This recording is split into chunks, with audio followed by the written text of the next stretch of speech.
Yo, it's your boy DZ, man. You already know it's not about the setback. It's about the get back. I want to appreciate everyone that's became a member, that subscribed to the channel, and that watches the channel.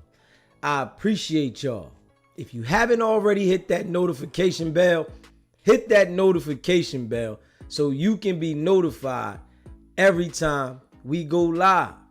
I appreciate all of y'all that rock with me, and I hope y'all continue to rock with me. Hey, listen, man. Today, they announced that Brick Baby and Luce Cannon had a squabble, right? And they even tried to say Big U was involved in the squabble, right? And from what I see, right, if you get into a squabble in the jail and you go to the hole, they not gonna allow you to use the phone. Your privileges are going to be stripped. Going to the hole, there is no phone call. And the way that this was played out makes me have to look at it as they line this up for content, right? And being as though we know Luce Cannon is locked up according to them using the content that he created on his page and No Jumper, I'm seeing it as Luce Cannon is thinking that he's smarter than the feds, right? So we're gonna go ahead and run a play while we're in the feds to make it look like this is what we've been doing the whole time. Every time I do content, it's for a play to try to manipulate the people that do this shit for a living. Come on now. So by you trying to play with the system, knowing that the calls is monitored, you in there for a violent situation, you trying to go online and say, yo, this is content, right?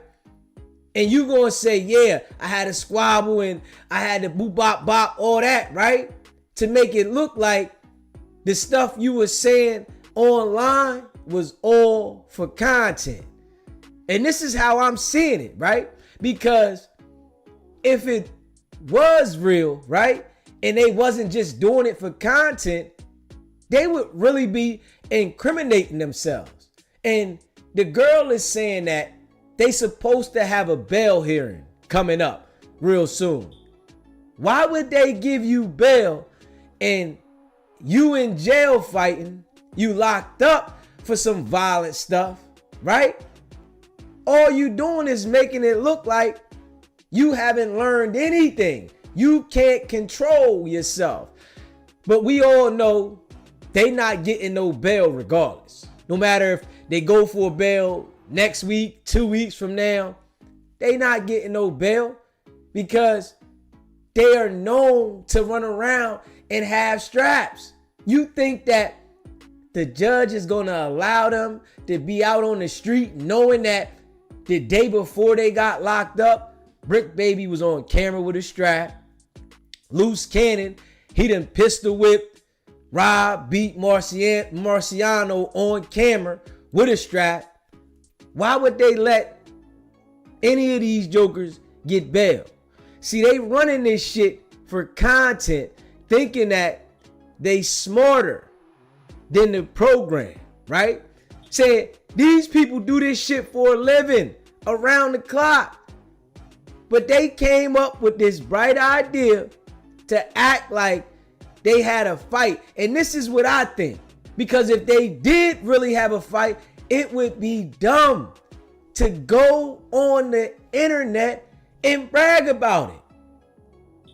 For the people that gotta judge if you gonna be able to get a bail, your case everything involved. And if you get a write-up for a violent offense fighting, they gonna have that over at the courthouse. The prosecutor's gonna have that. And they gonna address that. And you know what they gonna say? This brother's in here for this situation and still can't control himself inside the jail. Even though it could be the other person's fault, because Luce Cannon continuously threatens people, you know, and he's always into a back and forth with somebody, you know. So even though that, it would be real dumb to play with them people. But as I see it, they trying to play a game and stage something. They try and make it look a certain type of way, because I don't really think they had a fight. Because if they had a fight, they would be in the hole. And we all know they not letting you out the hole in one day. I don't care what jail you at. One day in the hole when you didn't cause the disturbance on the pod and it was a fight? Nah. And then to allow you to get on the phone and make content of it? Come on, man. So they sounded real happy to me. I'm going to be real. Brick Baby and Luce Cannon, when they got on the phone, they sounded happy. It was exciting to talk about, you know, he had a squabble on the phone. Nah. That right there, the game that they tried to run with that, I can't go for that. And we going to play the little call that he did talking about it, right? We going to commentate and react to it. But from what I see, nah, I don't fall for that one, man. Because we all know they've been lying and running plays the whole time. You know, they was mixing in the truth with the lie, but mainly they lie for their attention, right? But they're trying to play a game with the prosecutors, and that shit ain't gonna work. You can try to manipulate the everyday people out here and run that game with the regular people, but the prosecutors, they already know what it is, nigga. You done implicated yourself in these robberies. You done put yourself involved with Big U as the enforcer. So you trying to play this game with the internet, that shit ain't gonna get you that far. How I think, you feel what I'm saying? And you know, I appreciate all of y'all that rock with me. If you haven't already hit that subscribe button, hit that subscribe button, man. Hit that like button and share this video, man. We gonna play this joint though, y'all. And you know, I appreciate all of y'all that rock with me, man. I sat there and I thought about it. I said, hold on. If they really got into a situation, they wouldn't have been able to get on the phone that quick. You know, that was her game to play like we haven't talked to him, right? Because they trying to keep the content going, you know? So they playing the game, and I'm thinking like Brick Baby's girl, she didn't want to be a part of it. You understand what I'm saying? Brick Baby's girl, nah, this is why she took the video down. Like, man, I don't even want to be a part of that, man. Because this shit is serious, right? And the way that Sharice and Luce Cannon is playing this shit, right? They playing it like this shit is a game. They literally playing with the internet like this is a game, when evidence then came off their page, evidence then came off Adam's page, and they acting like this shit is a game. Like Luce Cannon don't got another case that they about to indict him on now. Like he don't got another case that they literally about to indict him. Come on, man. But I guess, you know, in her head, she thinks that they don't have enough evidence to charge him with the no jumper shit. You know, even though we all seen the video's out there, right? I'm guess in her mind, she's saying they don't have enough evidence to charge him with the no jumper shit. When we all know the video's out there, he done explained it, right? And everybody knows that it was him that did it. So I don't know what's going on with the games that they playing, but I gotta keep it real. I literally think that shit is going to harm him by him playing around, and they are allowing him to continue to do this shit. They allow him to do it. Go ahead. Because you're incriminating yourself. Now, it's not a game to the prosecutors. If we being real, this case is far from a game.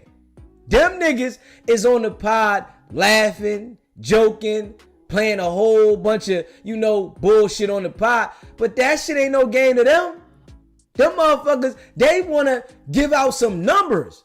They trying to make a rep off of this shit. They ain't sitting there like, yo, this is for play. Luce Cannon and Brick Baby think it's a game, but the prosecutors, they not playing with this shit. They want to get the rep off this shit. Listen, we got the 60s. They all about the numbers. Prosecutors are about the numbers. They don't care if you right or wrong. They want convictions, nigga. If I get a conviction, automatically they feeling like it's a win. And what they doing is they giving them ammo to play with them. And that's a fact. You hear me? That right there is a fact. And I gotta say, man, Luce Cannon still think it's a game and you locked up for some serious shit. You locked up for some serious shit involved in a RICO and you still think it's a game? See, what's going to happen though is when they go ahead and start this process and the discovery come out, right? Because right now, niggas ain't got their discovery. When the discovery come out and they start seeing that shit is more than what they think it is, I guarantee you the attitude change of both of them niggas. Straight up. When the lawyer starts saying, because you already know, right? Lawyer, the public defender, before they get to discovery, they always want to make you feel comfortable. Yeah, everything's going to be all right. Yeah, when we get to discovery, man, we should have this one and they might not have this and they don't have that. But then they turn around and say, oh, well, they got this. You said that. You said this. And why did you do this? Was you thinking about that? Now, everything that you thought wasn't on the table is on the table. Oh, I ain't know about that. Oh, you talked to Big U at this time. They know that you text this person and said this. Yeah, they know this shit. All the text messages that Luce Cannon was probably sending to other people. See, this shit right here is not in the complaint, right? And Wack 100 will tell everybody, yo, they don't got nothing on Luce Cannon. They ain't got nothing on Luce Cannon because they ain't got no wiretap. No, they just didn't say that shit in the complaint because maybe it was no need to say it, right? They might got wiretap where Wack was on the phone with Luce back and forth talking about some shit that had something to do with this shit with Big U. Now let's be real now, but Wack will act like, yo, man, they don't got no wiretap because they didn't say it in the complaint means that they don't got a wiretap? Nigga, they locked the motherfucking paperwork down on that shit right now. They got some shit that they didn't want to reveal. Straight up. And we know damn well, why would the prosecutors reveal their whole hand before the indictment? Come on, man. Why would they reveal their whole hand before the indictment, before the discovery? Because what would be the purpose of the discovery then if they reveal their whole hand? Like, you gotta make it make sense. You hear me? You gotta make it make sense. Why would the prosecutors reveal their whole entire hand in a complaint? Then there ain't no need for the discovery. Why would they even bring a discovery revealing their whole hand in a fucking complaint? But you let Wack tell it, right? Wack say they ain't got nothing on Luce. You a lying bitch, Wack. Straight up. They got more than what they said. They just gave a snippet of what they had so that you can know that we got a case. That's all. This is the complaint. This is what happened. But trust and believe. When the discovery come out, right? And things start popping out there, Wack is going to have a different tune. He's gonna start saying, yo, well, they got this. You know how he do. When the shit come out, he gonna start talking about the things in the discovery, why it ain't looking good for Luce. Because he just said on the call that Luce was cooked. Their phone was hot. Or was that for content? Wack? That was for content? We gotta be real now. He said on the phone that Luce was cooked.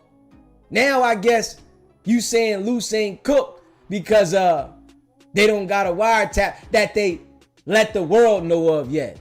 But I guarantee you, they got text messages. They got phone calls. They got more shit between Luce. Luce's phone been on the internet. Come on, man. If they got Big U under investigation, right? And they got wiretaps on Big U.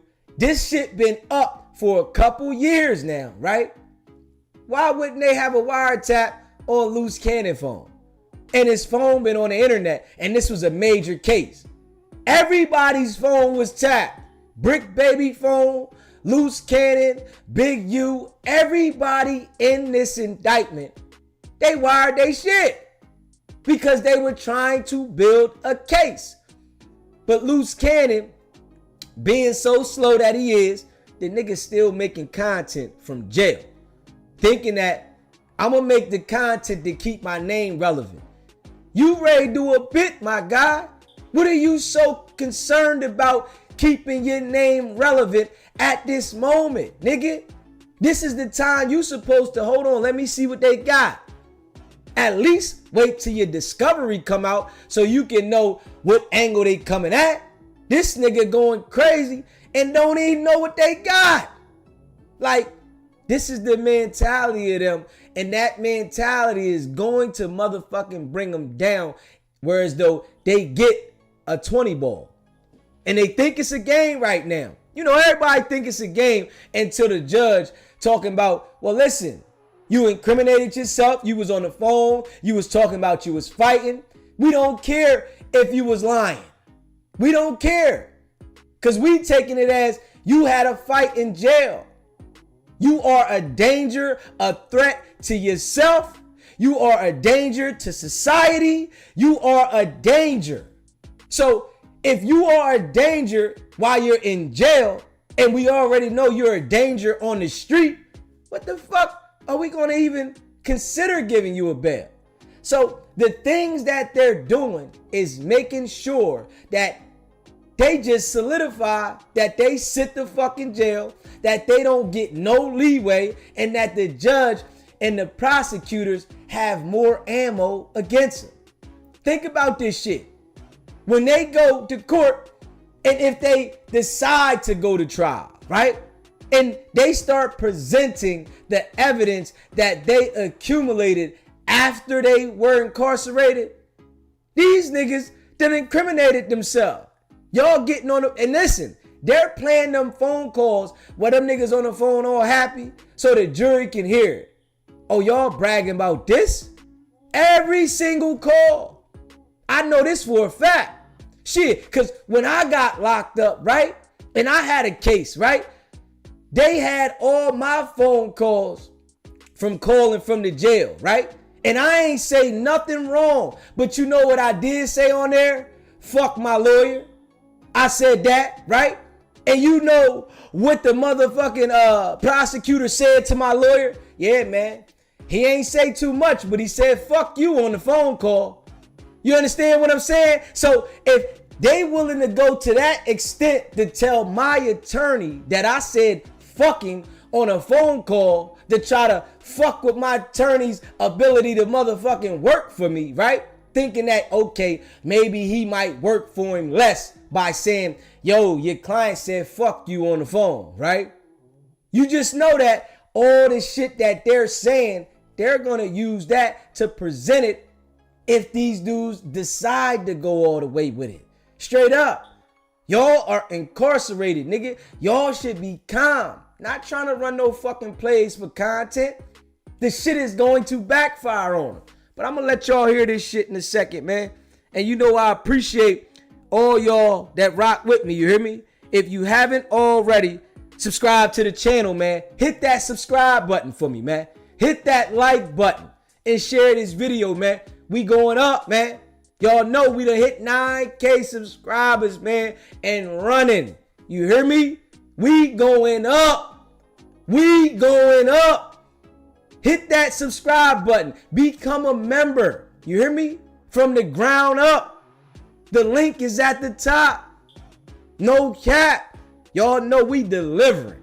You hear me? And we putting that work in, man. We gonna go ahead and get to that call, though, so y'all can hear that shit, man. Straight up. And from what I see, man, them trying to go ahead and run a play on the motherfucking internet for content right now, it just ain't the time, you know. But you know that they say a hard head make a soft ass. You hear me? They say that a hard head make a soft ass, and obviously, right? These niggas got hard heads, you know, for the attention. You know, they got hard heads, man, for the motherfucking attention. And they gonna have a wake-up call. Trust and believe. Them jokers gonna have a wake-up call. Let me see here.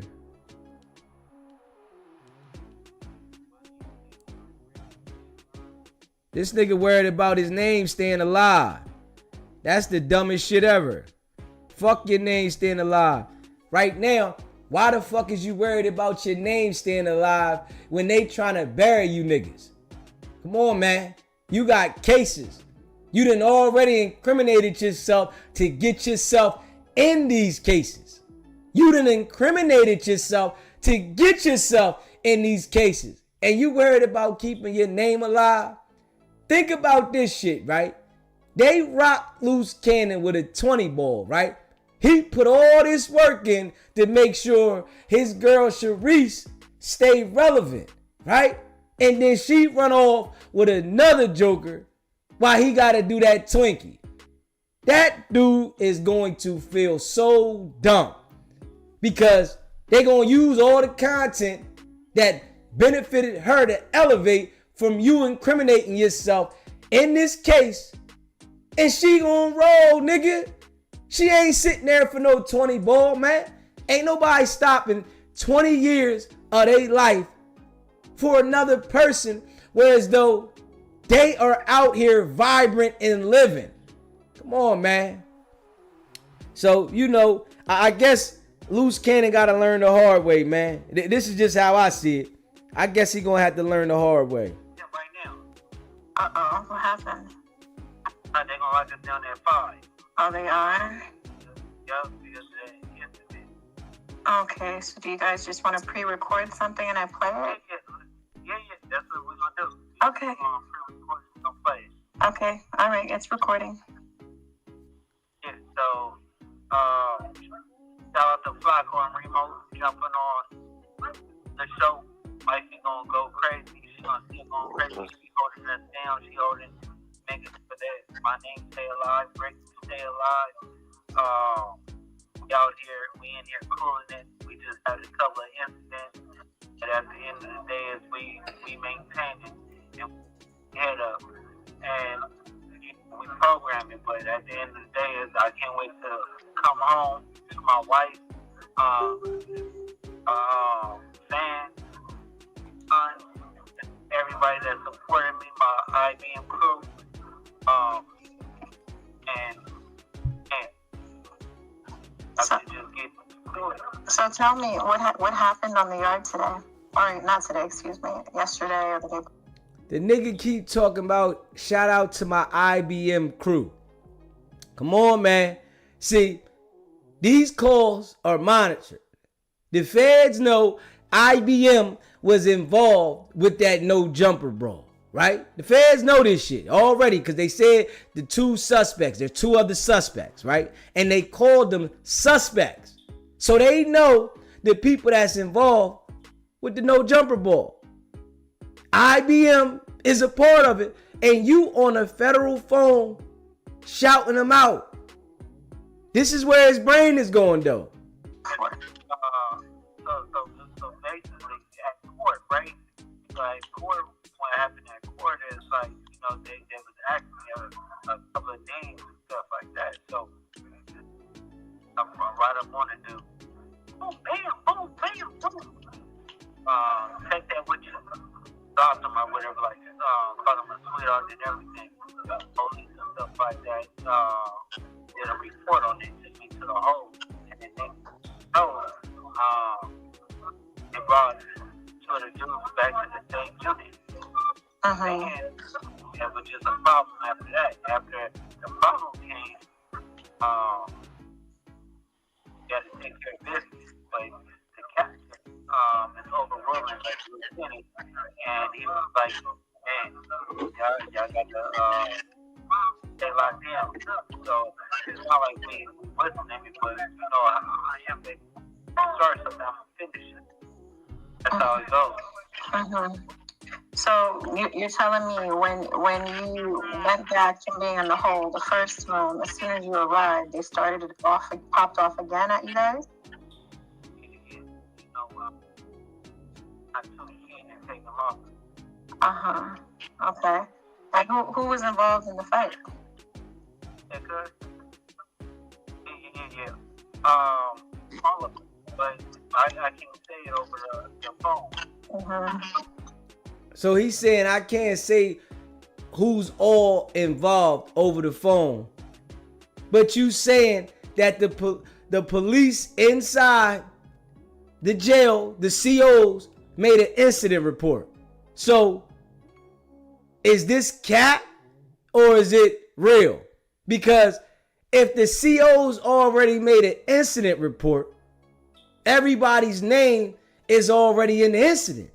Or you just trying to do content and you don't want to name people's names because you know the phone recorded, and now you gonna make up a story implicating people in a fight that didn't exist.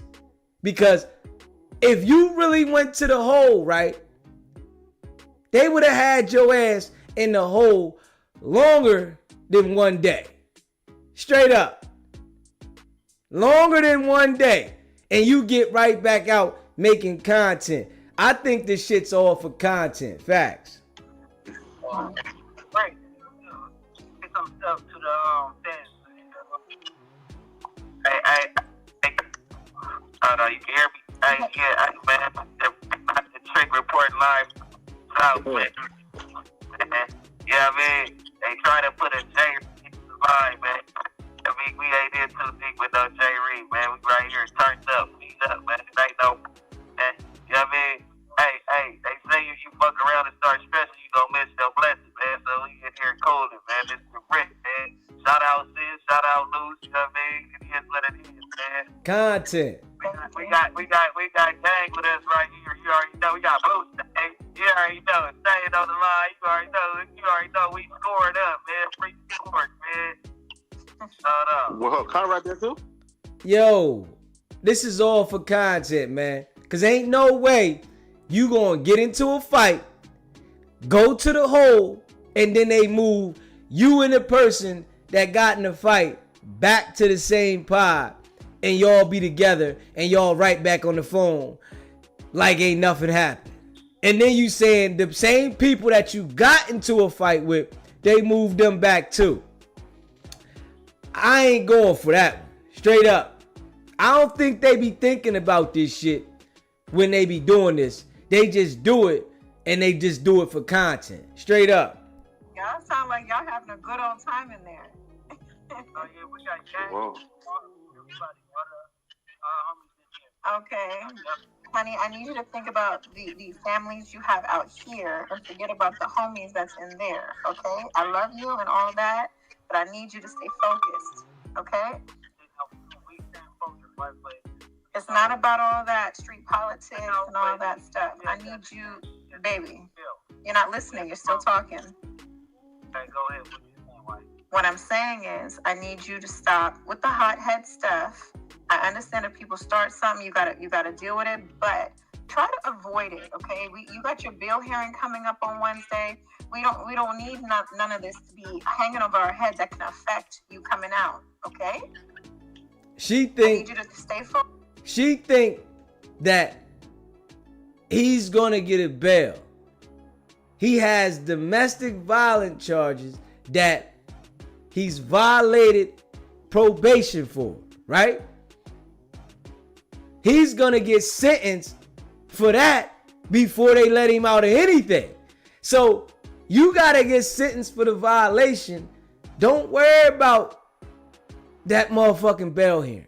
You got an open case that's about to come from no jumper, a current case that you locked up for involving you in a RICO, and you got domestic violence warrants. And she talking about don't mess up your bail hearing. What? Yeah, she tripping. Here, okay, I love you and I want the best for you, so I need you to stop getting into trouble. I know if trouble comes your way, you have to handle it, but try to avoid it, okay? Yeah, okay, I love you. Please, you have me so worried, and now they locking y'all down at 5 because of the same nonsense. You know what I'm saying? So y'all getting treated. It's like it's not just one time from a federal prison. It's not just this one incident. You got now. You have to deal with it where y'all getting locked down again today. I know. It's crazy. That's why I was trying to say. I was like, "Fuck it, we're gonna have to call in to do the content because we still want to get our voices out to everybody, to the masses." And right now, you got the key. You got the torch. I hear you, baby. I hear you and all that. I would rather just stay home and take care of this baby. But listen. Y'all don't be over there starting no nonsense, okay? You and Brick sound like y'all having a good old time up in there, okay? I need you home. So. Hell no, baby.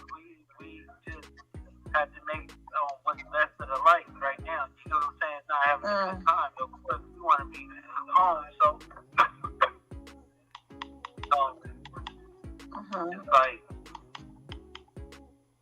it's just different. Man, I think both of them jokers is working.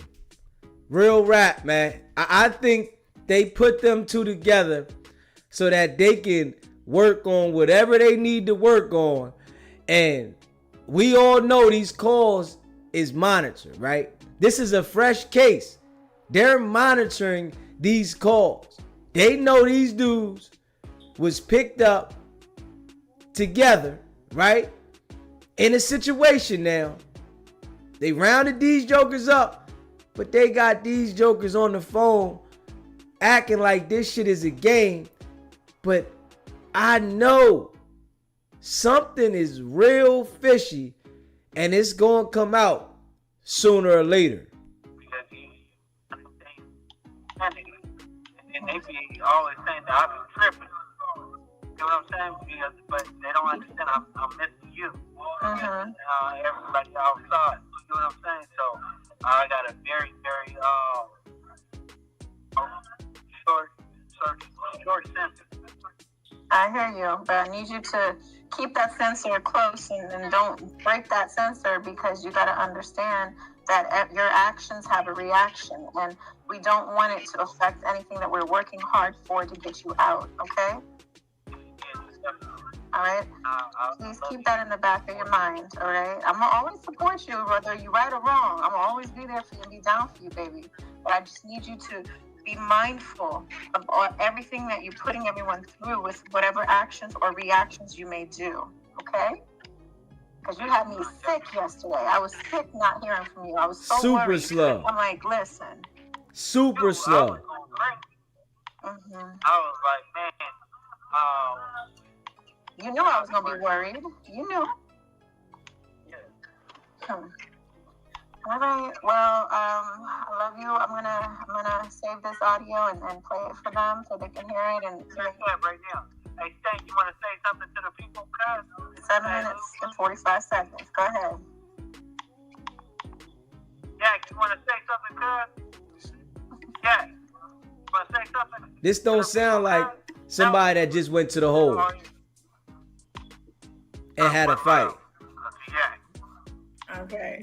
Anyways, we're going to stop the recording there. Jack. All right. So then, that everybody in over there wanted to get on the live and give shout outs and all that nonsense. But like, when you hear that this dude is just doing this for content when he's in a situation like this. We know he's slow, but I can't do anything but to think that they know that they gonna give him the information, hoping that they gonna get some type of leniency because they know they cook. Luce ain't got no fight in this shit, man. Straight up. There is no fight. You gave the people all the evidence, man. And you acting like this shit is a game at the same time, man. I'm waiting on the discovery, y'all. I'm literally waiting on the discovery. And I know when that discovery come out, dudes is gonna get definitely quiet. Straight up. Appreciate the super chat, AJ. They are all too confident. Something is definitely happening. You hear me? Straight up. Something is definitely fishy. Everybody's so like, hey, okay, yeah, man, we got to keep the name alive. With a situation like this, yeah, all right. Come on, man. You got people cooperating, right? And when they come with the no jumper indictment, boy, we gonna see. Ain't no way that they thinking they getting out of that. You hear me? Ain't no way that they think they getting out of no jumper, nigga. I can bet that. They ain't getting out of no jumper. Nah. Hell no. Because the situation was so serious. You know? And they online acting like that shit didn't happen. You hear me? That's some ill shit. Make sure y'all hit that subscribe button, man. Hit that like button and share this video, man. You know, I appreciate all y'all rocking with me, man. I said, we know she's slow and he's slow. So they just like, fuck it. He gonna crash and she gonna move on eventually. You know? Let me see here. Boy, that shit weird as a motherfucker, man. Ain't no common sense in between them two. They so stuck on the fame. They so stuck on the attention that they don't even care that their life is ready to be totally separated for a long period of time. Right now, it ain't registering. Y'all ain't coming back together that easy. This shit is designed to break up the home. They thinking like they gonna come right back together and she like, I want you home. I guess she ain't never been through no situation like this. Because somebody needs to tell her that it doesn't work like that. It doesn't operate that way. It ain't no just with the situation with the feds that they just going, all right, we gonna let you go. Nah, nigga, when you got multiple things going on, straight up, you better be ready to give them some homicides.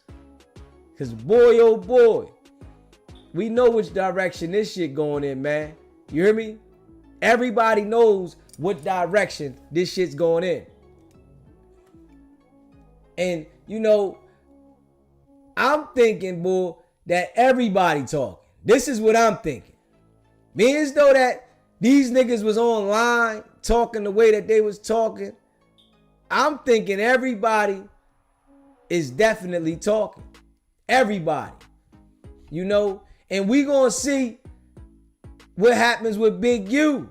Because we know Big U was running with Wack, right? And let Wack tell it. All his cases got dismissed properly, right? You know, because he was talking about the Texas case and why it got dismissed and why it took 6 years and, you know, it cost him $400,000 and all that shit, right? And he fought and got it dismissed. But it's just mighty funny how everything around you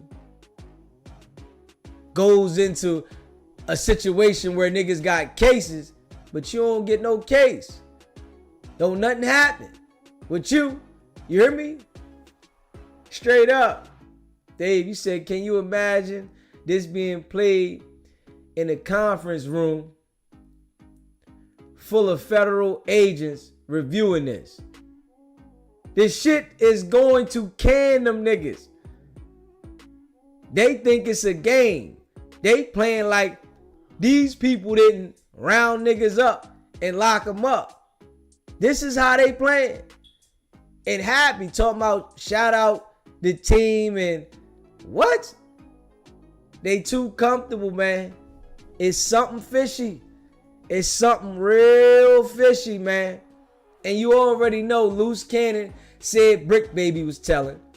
Brick Baby said Luce Cannon is telling, right? Now they together and they like this. Now they together and they like this. After both of them say they don't mess with rats, but both of them called each other a rat. Now they in jail. They like this. Hold up. Yeah, all right. Yeah. Y'all saying y'all don't mess with rats was for content. That's how I'm looking at it. You hear me? Y'all saying that y'all don't mess with rats was for content. Because obviously, if both of y'all saying each other is a rat and now y'all cool, y'all mess with rats. So that shit ain't tricking us though, you hear me? Make sure y'all hit that subscribe button, man. Hit that like button, man. I appreciate y'all. Share this video. Definitely justice for Marciano, man. He said, I guess they didn't watch the YSL trial. They played a lot of jail calls. Facts. AJZ. Facts. They played a lot of jail calls from YSL. Yes, they did. And these dudes is talking like they don't care. You got to think about this too, man. Y'all acting like y'all ain't locked up. The judge and the prosecutors are going to take that into weight as like, these niggas just got locked up and they still repping something? Y'all don't want to get quiet yet? So they ain't gonna have no mercy on how they handle y'all. Straight up. Miss Mary, what's happening, Miss Mary? Straight up. You said they're acting like they're on vacation. Straight up. They acting like they on vacation. This shit ill. When this Rico went viral, the whole world know about the Rico. And these niggas acting like it's a vacation. Man, shit. That's just some ill shit. But you know, some people gotta, I guess, you know, learn the hard way. Cause I see it like this with them. They can laugh now. Them niggas gonna cry later, man. Straight up. Them people gonna use them for what they can use them for. But at the same time, nigga, you got other shit. You got other shit. And I think both of them is dumb as hell for playing it how they playing it. You know? Straight facts. I think both of them dumb as hell, man. He said, Sharice not slow, she under the losing spell.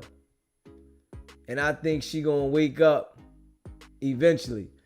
Man, she's slow though, man. She might wake up, but I think she's slow. I never served time with anyone so happy to be locked up. Straight up, with a Rico, with no bail, man, shit. At that current time, a motherfucker is in a state where as though they really don't want to talk. I want to think about my defense. These niggas, they don't got a defense. And I guess they ain't even thinking about an angle. All they thinking about is content. You know? And that's probably why Brick Baby's girl, like, man, I don't want nothing to do with this shit. Man, I'm gonna let y'all go ahead, man. Take me off of there. Sharice like, man, shit, I'm going full force.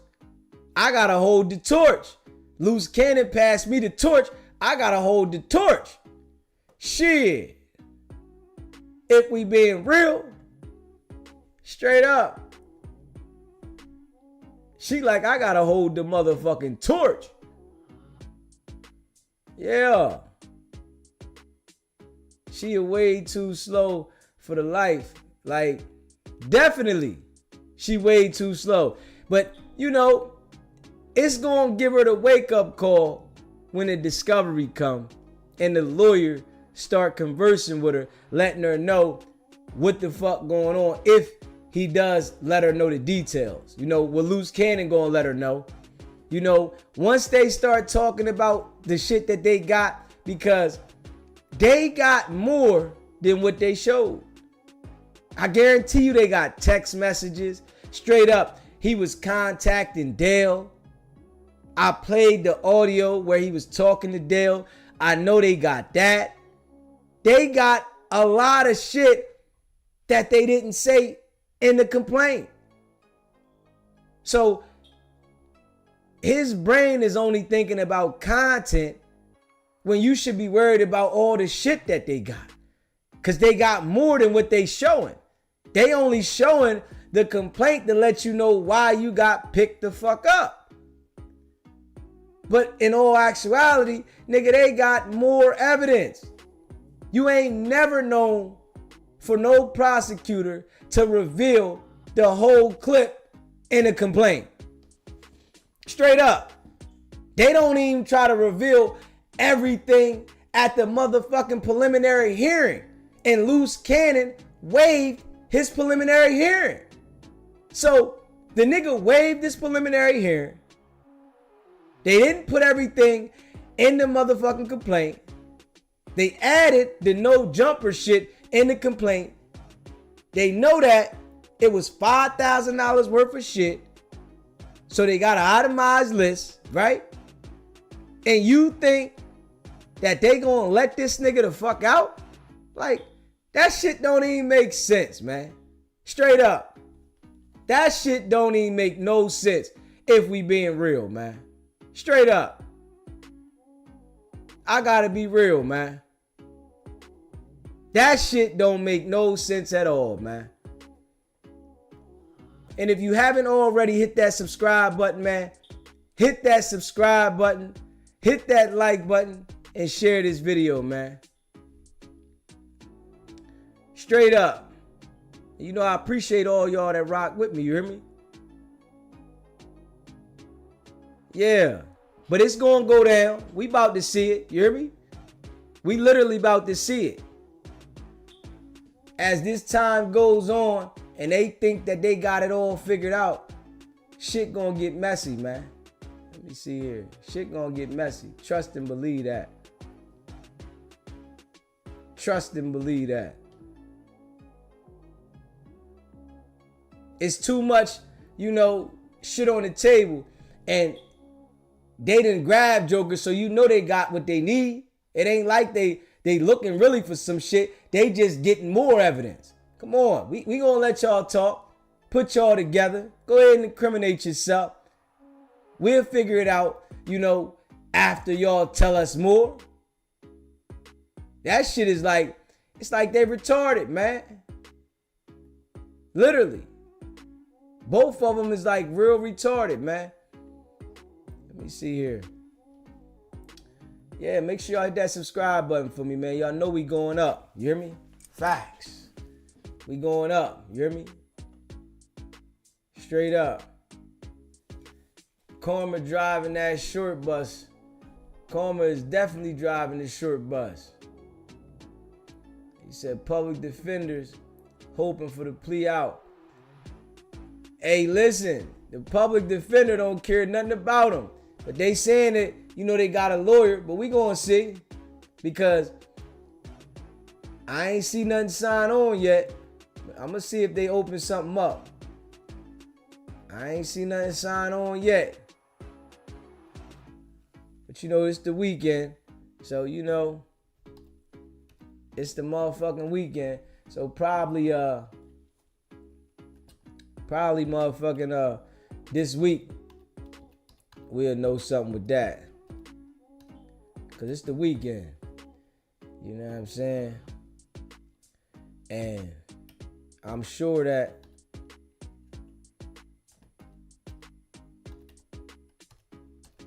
they ain't update nothing yet.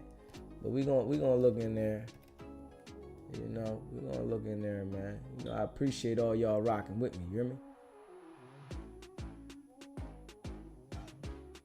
Yeah.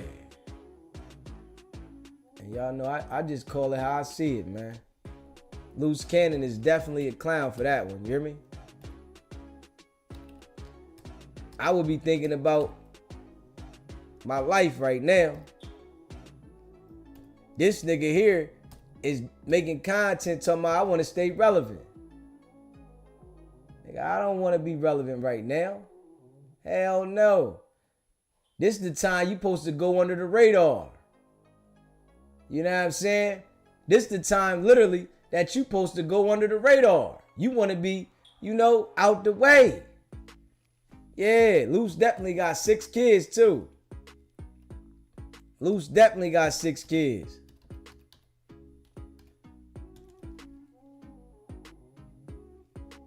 Yeah, but Luce wasn't worried about that. Luce wasn't worried about that at all. But I definitely think they running a motherfucking play for content. If we being real. I think they running a play for content, man. The shit gonna backfire on them. Straight up. That shit gonna straight backfire on him. Let me see. I think this shit been closed up. Hold up. I keep putting this shit in here. Hold up. Let me see here. Yeah. See this shit here, it say closed. This shit say closed on the 26th of March.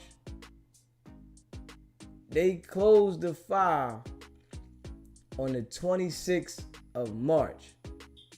Why the fuck did they do that though? That right there. Why the fuck did they do that? Because they coming with a superseding joint? Let me see. Yeah. Motion to seal it. Terminate, merge, magistrate defendant. And that was filed on the 26th of March. Like, hold up, man. Yeah. We gonna see if something open up this week here. You hear me? We gonna see if something open up this week. Let me see.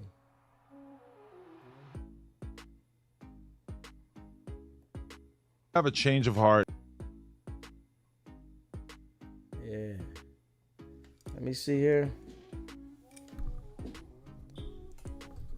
Hit that subscribe button for me. Hit that like button, man. Straight up.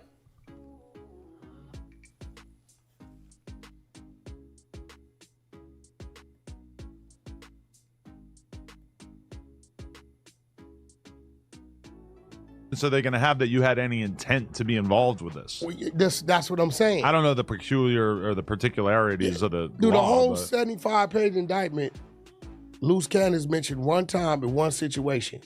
Never is he on the phone the with alley?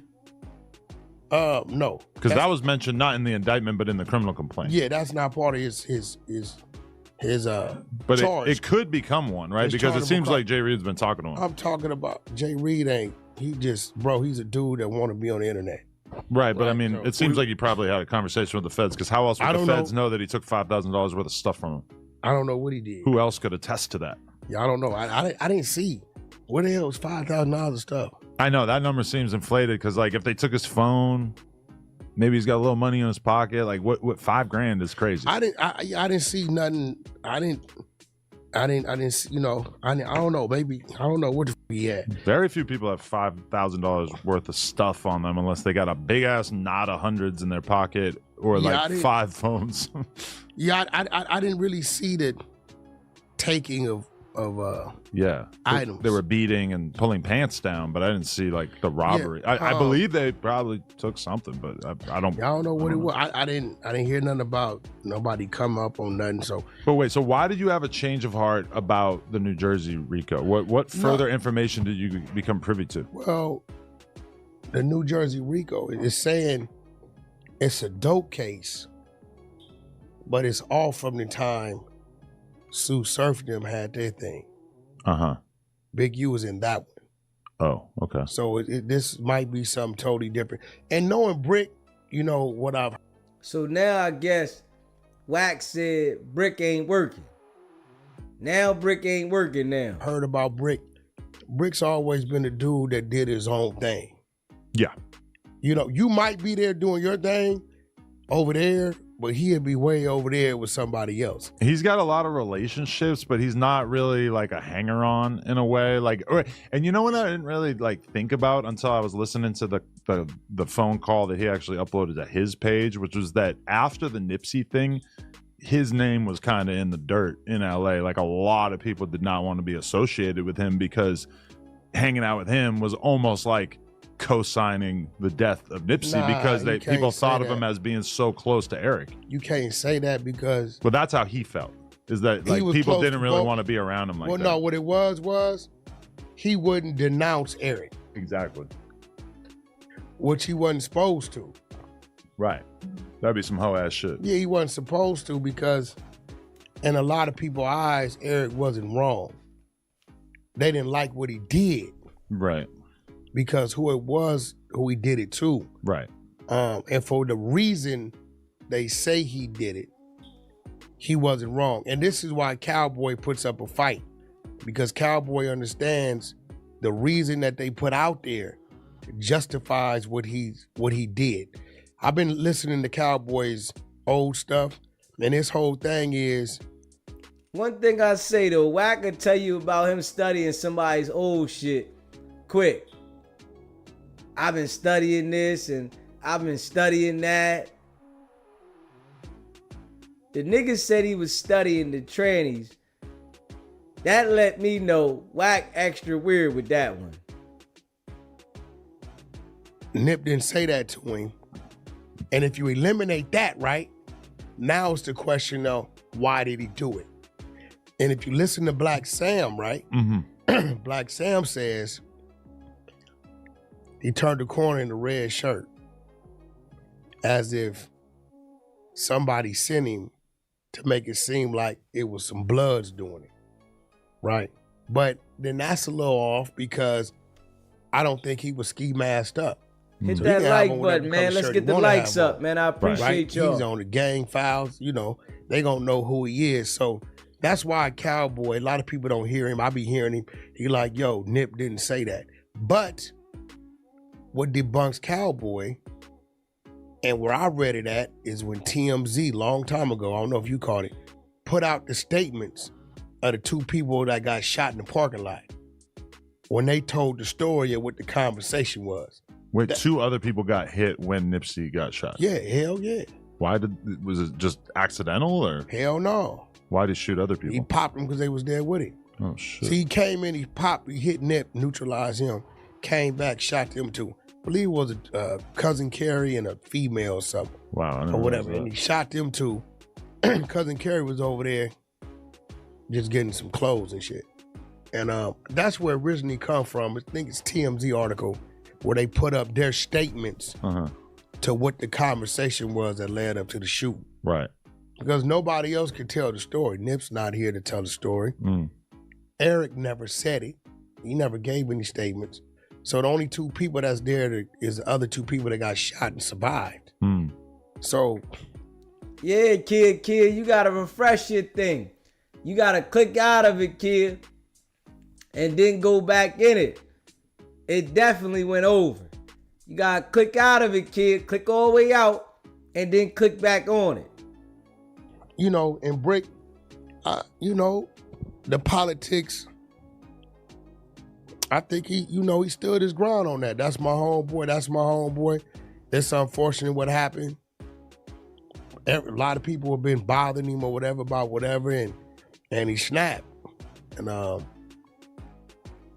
didn't have some homies do some things that I necessarily don't agree with. Mm-hmm. I got a homeboy like that, Chicken Mike. You can pull him up. Because a lot of people think that Brick was like regular friends with Eric and that it wouldn't be that big deal for him to denounce him. But in Brick's words, the same name. But this is a person who literally like saved his life when he got shot. I mean, they up under the same name. I believe they might have lived together. I got a homeboy name like that named Chicken Mike, Michael Parks. He killed one of my. And it's like with that Rico though, they usually, when they come with that right there, especially the feds, they got something serious. Cause they don't want to look like a fool. It's the United States now versus whoever they going against. They don't want to look like a fool. They will let the state take the case before they make themselves look like a fool. If we being real. My little homegirls. You know what I mean? And but you couldn't speak out against him. You couldn't virtue signal off his name. It hit home because I told her in front of him to stop dealing with it. Her mouth. Look, these two represent the two extremities of my neighborhood. She probably was the female with the most disrespectful mouth ever. Okay. Every woman in my neighborhood, she had it. And Chicken Mike is probably right. Now, when the rest of the paperwork come out, Lord forbid, is he collaborates, he really paid. Okay. If that comes out, then it's a bad thing. Wait, what do you mean? So like when the rest of the work come out, right?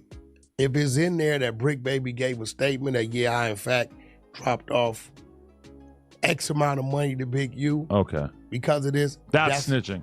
Yeah, at that point. Okay. So, he's saying Brick Baby made a statement, I guess, saying that Big U was extorting him, right? What y'all think about them putting Brick Baby and Luce Cannon together? They might have a common goal to say that Big U did this, Big U did that, because these niggas is too happy. We ain't never seen dudes in a Rico that happy. Hey, right though, Elizabeth, the feds are not speculating. I definitely agree with that. And Wack, he swear he know everything, right? But he's speculating. Wack deflection game solid.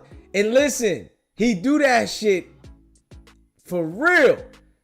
You say one thing to him, he goes straight left. Every single time. Especially when it's something that he can't answer. That's just direct. But we at least cleared up the reason why Brick Baby is not named in the Rico as part of the Rico group is because he himself was being extorted and victimized. Damn, my boy, a victim. That's crazy. But if you think about it, bro, if you think about it, the law of the land. It makes sense. Right. On Brick Baby's how his temperament changed. His videos he would do. He would say, can't nobody win over there. Everybody this. It's a dark cloud over the hood. I'm willing to try to help anybody, but then niggas want to do this. I'm on my own. I'm out the way. He really started, and then when he started to create and embrace his alter ego character, the old Brick wouldn't have said a lot of shit that he started to say. I think he already made up in his mind, I'm never going that way again.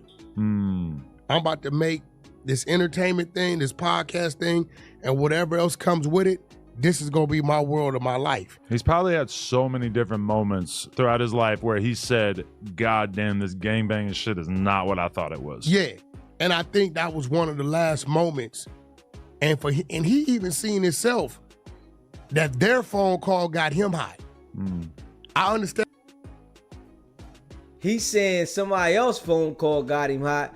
Man, that nigga was running around doing shit, man. Brick was running around doing shit. He was running around the street doing shit.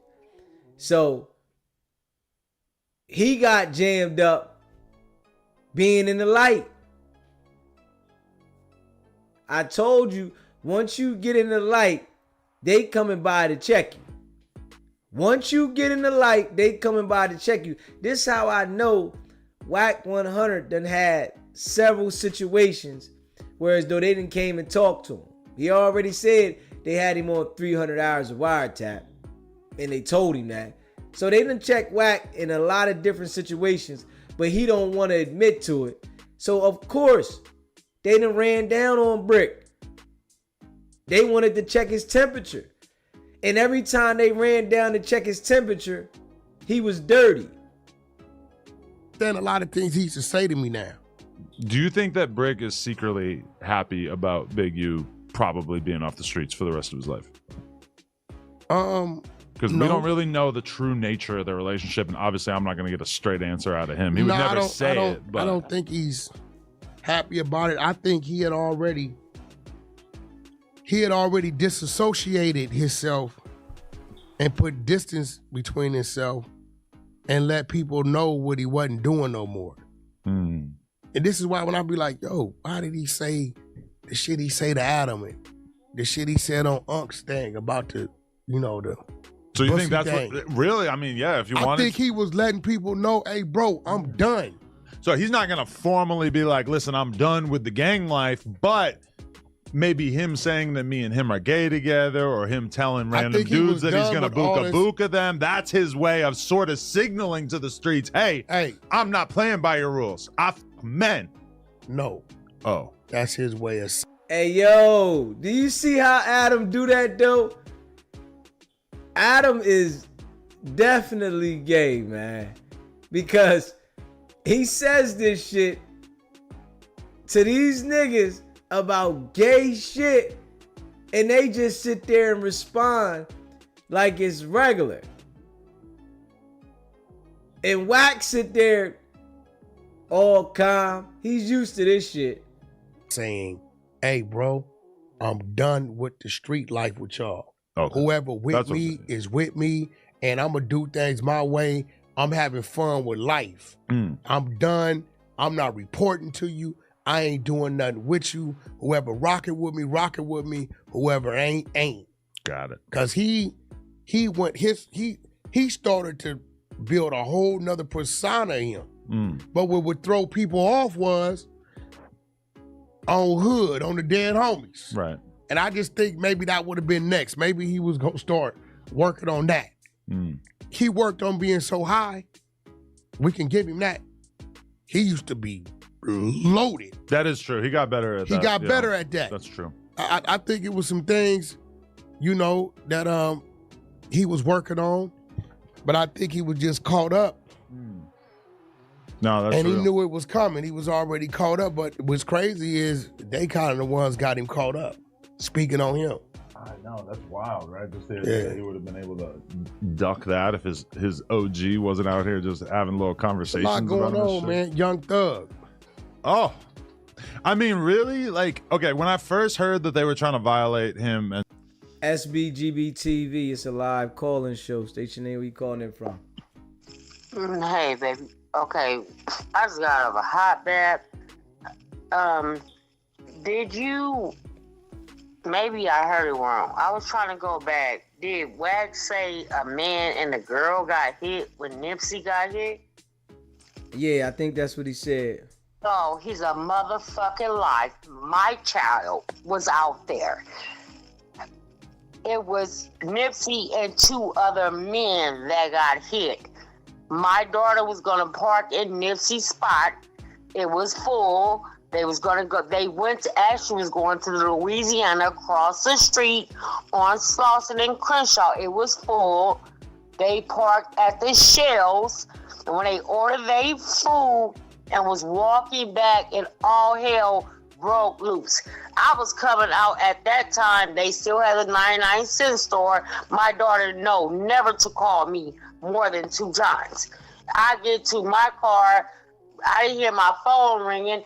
She didn't call me 5, 6 times. Mommy, I'm in a shootout. I'm like, what do you mean you've been in a shootout? Where you at?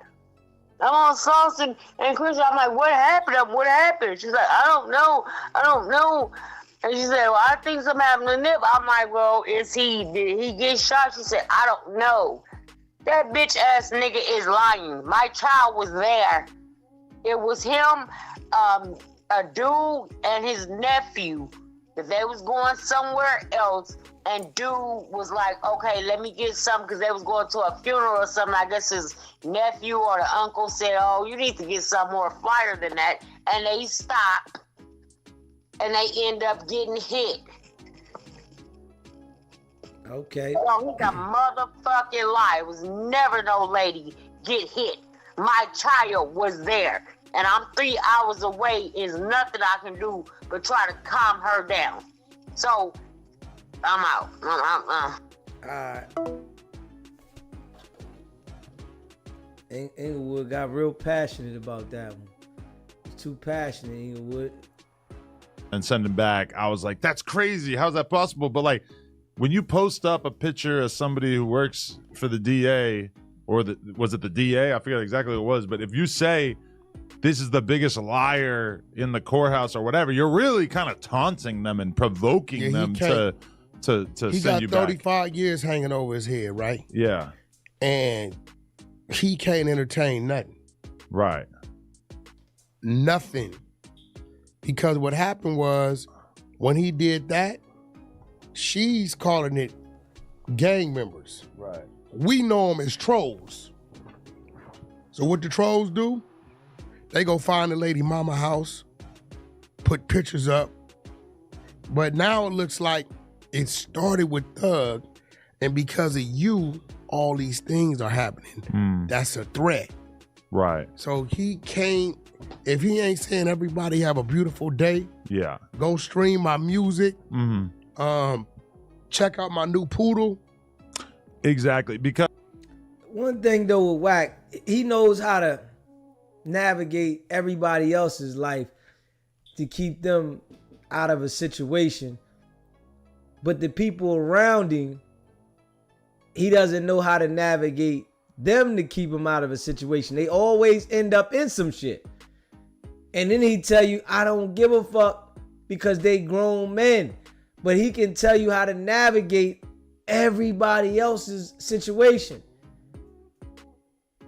But you ain't had no concern for Luce, because your intentions was to line his ass up.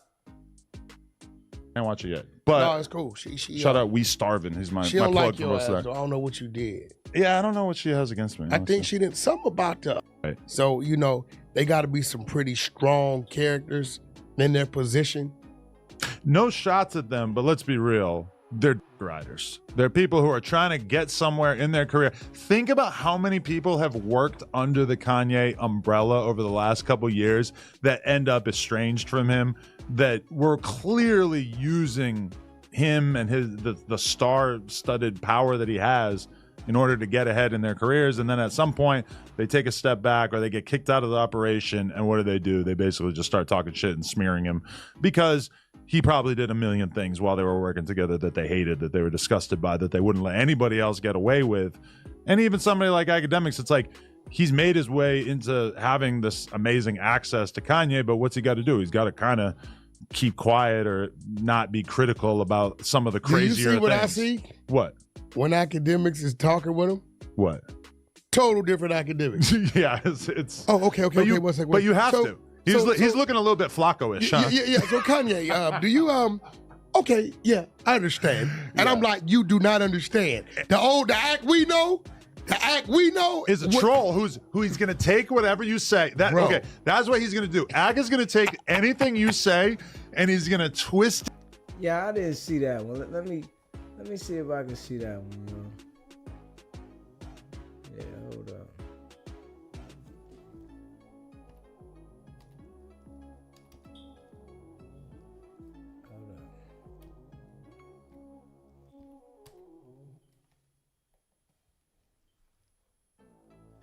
me see.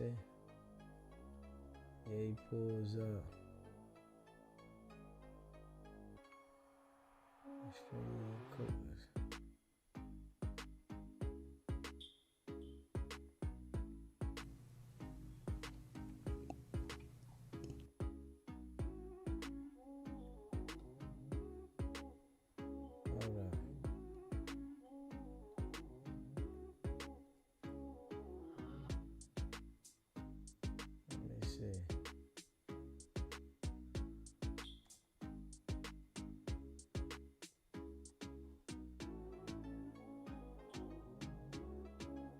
I'm trying to see what was that thing they was talking about with academics.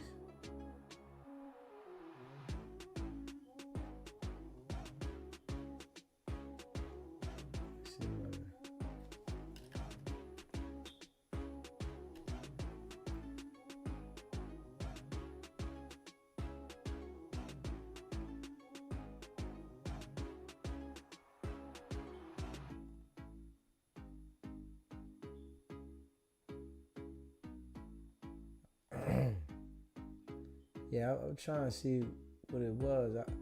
I didn't catch it.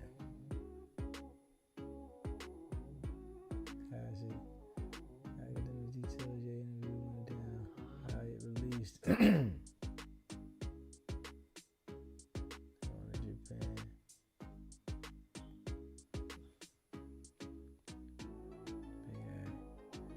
Vaccine going off on Drake. Where the fuck is it joint at? You don't love me.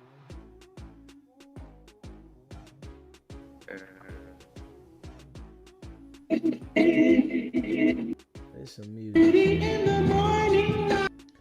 Man, I wanted to see the joint where academics and Ye.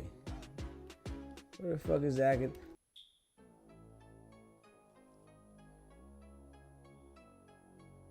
Okay. Yeah.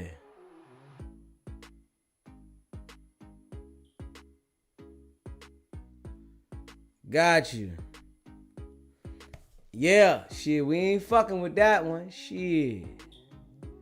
Say no more. Say no more. Facts.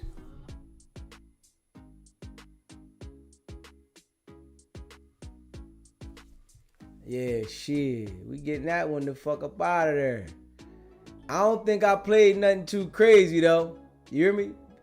Hit that subscribe button, hit that like button. I don't think I played nothing too crazy. It was real quick.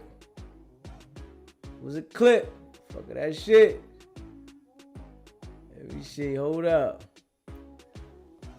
I see a couple people with the shorts of this shit, but I ain't fucking with that.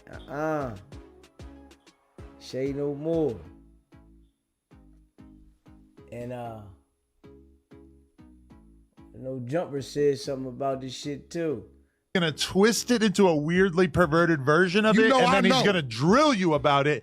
And instead, he's sitting with Kanye, who's constantly saying things that are so much worse than anything else that anybody says in an interview, and acts kind of like just normalizing it and starting to say like, yeah, I understand. I understand, but what about this? Instead of being like, bro, you bugging. If it was me or you, he'd say, hell no, that ain't, what are you talking about? You know? What about this? What about that? Well, what's your this? I was waiting for academics to say, okay, do you idolize Hitler? Right. I was waiting for him to ask him. Or you got to admit, it's kind of fucked up to say that about Jay-Z's kids. Yeah. Like that's kind of like bare minimum and shit Ye you should wouldn't probably have cared say. if he asked him that, because he that's one thing about it. Yeah. Okay, what I said, he did basically say that. And Kanye said, I am evil. Which I'm still kind of getting over him just incorporating that into his conversation. I wish that the camera was better quality, because I heard some people say that you could see that Kanye was sweating under that leather hood, which makes sense. Oh, it was leather hood. I mean, looks like it's a leather hood. Of course, you're going to be sweating in there. It's crazy. It's covering up your whole head. Think about how all that heat is just being stored inside. I'm pretty sure the Klan robes were like made of like a relatively light fabric that would breathe a bit, the opposite of leather. You should call our guy. Which guy? What's the homie? the ex skinhead dude. Garrett. I want to know how they feel, or how, not necessarily him, but how those people, those hardcore people feel about seeing Ye wear that. That is a great idea, honestly. Garrett doesn't seem like he. Yeah, we ain't fucking with that one. Shit. I'm gonna take that clip up out of there too. You better know I am. Shit. We gonna remove that clip. Facts.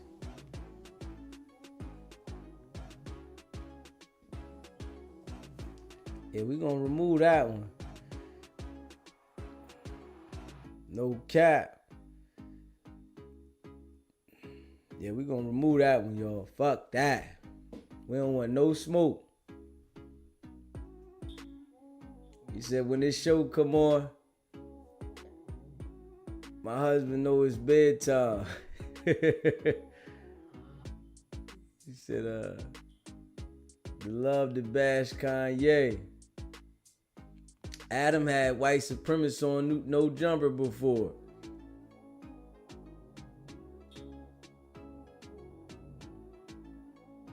Yeah, we don't want no smoke though, RM. Shit. We don't want no smoke. I gotta take that clip out of there. Shit. I gotta take that one the fuck up out of there. Facts. I don't want no smoke. I'm over here building. They ready to get on my ass.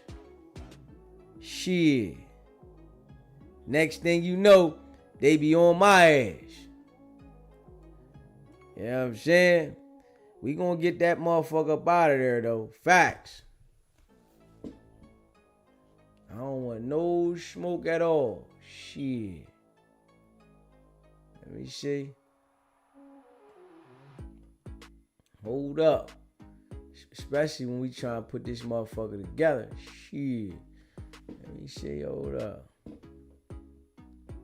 I'm glad somebody said something though. You hear me? Shit. I'm definitely glad somebody said something. Facts.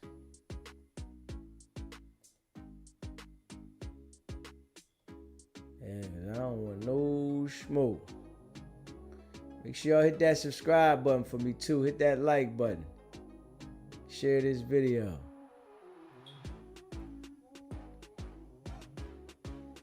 Yeah, shit, we gonna fuck with the chat for a second, man. What's good though, chat? We done hit 9K though. We on our way up, baby. We on our way to a 10 ball. We on our way. This motherfucker moving too, baby. You hear me? Definitely good looking out. Shit. We don't want no smoke. We played motherfucker 30 seconds of this motherfucker. Hold up. Might have been like 2-3 minutes. I'm glad I caught that one out the corner of my eye. You know, I be missing some of the shit in the chat. I'm glad I caught that one though. Shit. Hold up. Not right now. You know what I'm saying? They be ready to put me on ice. We don't need that. You know what I'm saying? Shh, not right now. You know we got it tuned up. And I don't see nobody playing that shit. I ain't gonna lie. I don't see nobody playing that shit. Facts. We ain't gonna fuck with it, you hear me? Nah. Yeah, I ain't messing with it. You say, you know anybody who been with Kim K has to be out there after all that. Just take the clip out on the playback, you good. Straight up, you know I'm taking that out of there ASAP. What? Soon we get off the live. You know? As soon as it registered. Hopefully they don't get me first. You know what I'm saying? Shit. It was a trap. Yeah. I don't know why academics put that shit out there, man. He could have kept that to his goddamn self. Put that shit out there. Next stop, 20 Kizzy. Going up. That's the next stop, you hear me? 20K. And we working too, you hear me? Shit. Yeah. Y'all gotta let me know though, man. Let me know how y'all feel about that Brick Baby and Luce Cannon thing, man. We definitely doing those promotions too. You know, the channel going up. We doing a promotion. $40 per day or $200 for 7 days for the week. Y'all know we go live every day. So the promotion full effect. You hear me? Promotion full effect. Promotion is full effect.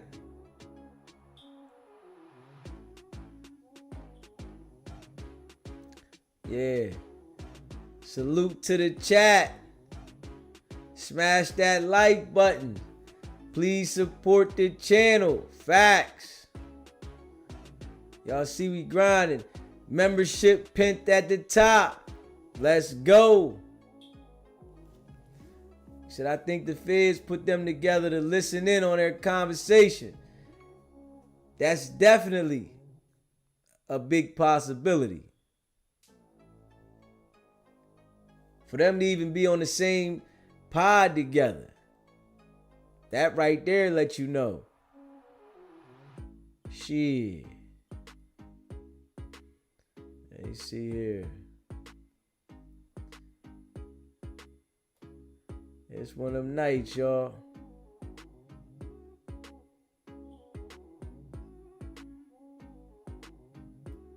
One of them nights, baby.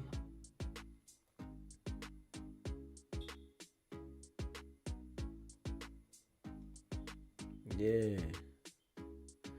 Back on the set, DZ talk about Wack on Reggie Wright. Oh yeah. Yeah, Wack did motherfucking go on Reggie Wright joint. Yes, he did. And Wack said he was ready to answer. He said he was ready to answer all questions. That's what he said.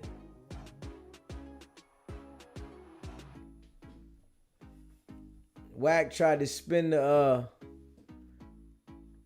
situation. What let me see.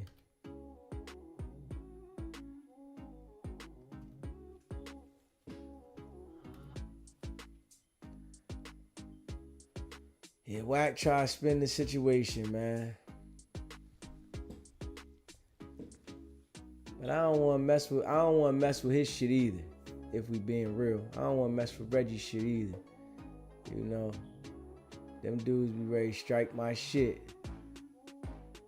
I don't want no smoke, not right now. You hear me? Not right now.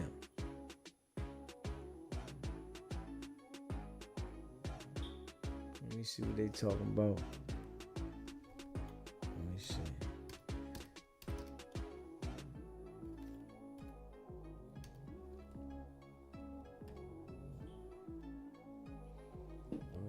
Hold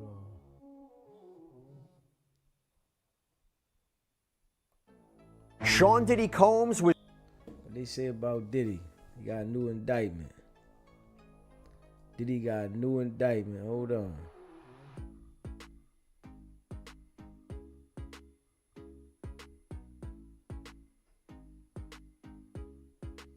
Let me see.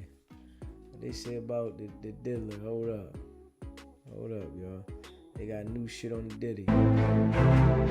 We're now focused on his apparently insatiable sexual appetite, Combs was indicted last fall with 3 counts: racketeering conspiracy, sex trafficking by force, fraud, or coercion, transportation to engage in prostitution. And since the first grand jury indictment came down, we have seen superseding indictments that have changed some of the language, maybe given hints to what evidence or what kind of evidence the prosecution might have against the music mogul. But now we have this third superseding indictment, and this one actually adds 2 new charges and has a little bit of a difference in language. So we're going to break it down, and also we're going to break down the government just filed papers with the court asking to protect the identities of certain alleged victims who plan to testify at trial. Now, to be clear, Combs has always adamantly denied any wrongdoing, the charges, any of the allegations he faces in the numerous civil lawsuits that he faces,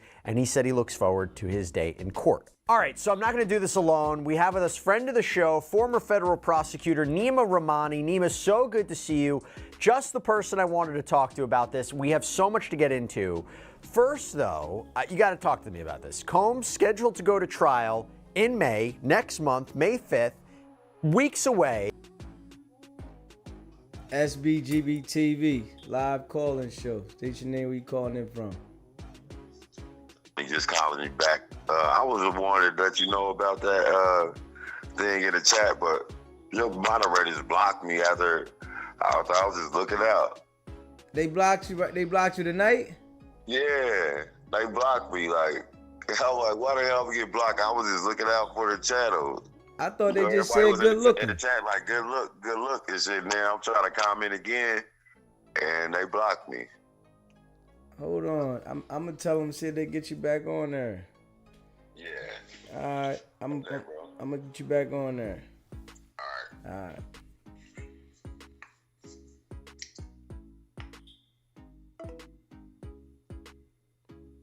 Let me see here. Amanda, appreciate the donation, Amanda.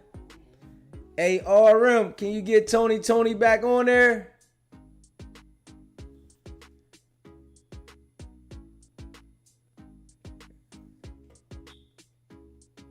Can you get him back on there, RM? Inglewood, SBGB TV, it's a live call-in show. Hey, baby, you know I don't call her more than once or twice, but no, she's not playing, Streets is not playing slow. She wants him to think that she's feeling that way. I believe she has somebody right there, right down in the bed with her, but she has to play this game. Just like R&B, they have to play the game. You know what I mean? I'm not that type of lady, but I know that game. Like, women can be very manipulative. I don't think that she's going so slow that she don't know. I know exactly what she thinks she's doing to keep him calm. And when she's talking to him, dude is next to her in the bed. And I love you, and I'm going to sleep. Bye. Good night. Kia. Can you get him back in there? Let me see if I get him back in there. Hold up.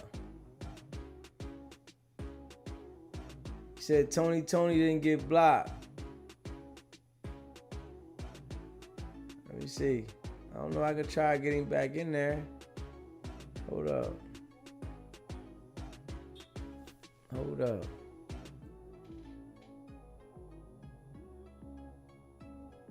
Let me see. Hold up.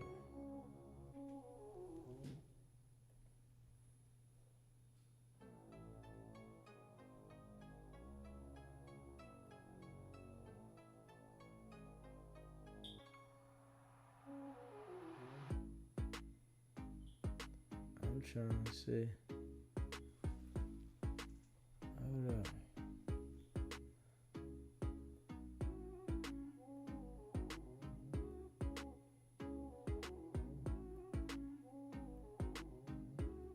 No, it's one of these joints. Hold up.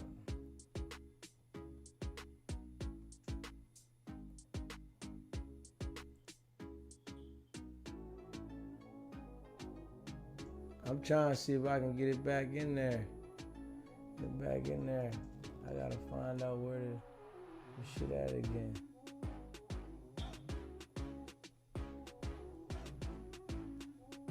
Appreciate that super chat. Loving my kids. You said please Google Deputy Dog. He is Wack's twin me. Deputy Dog. I gotta Google Deputy Dog.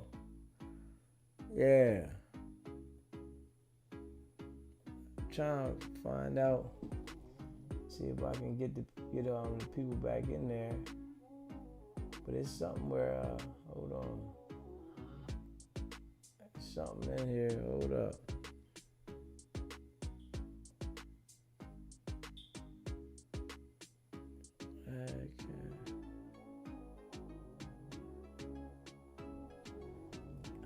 Find out where it's somewhere around here.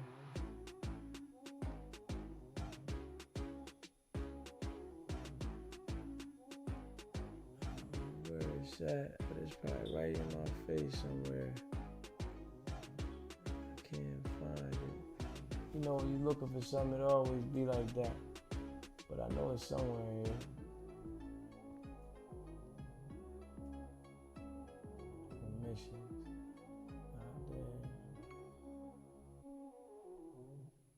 Alright, let me see here.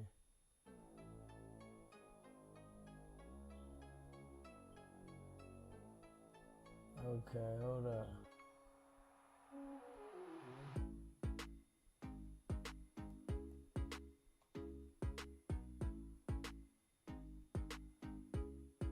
I don't see Tony on here. I don't see Tony.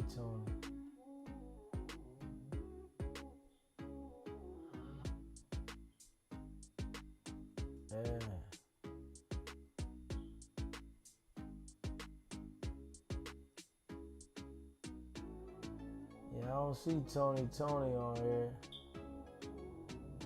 on the list.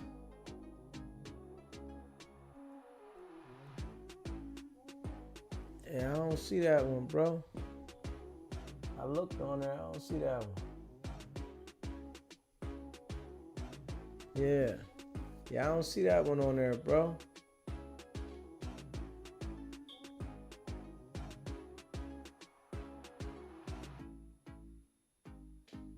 Yeah, I don't see that one. Let me see. Yeah.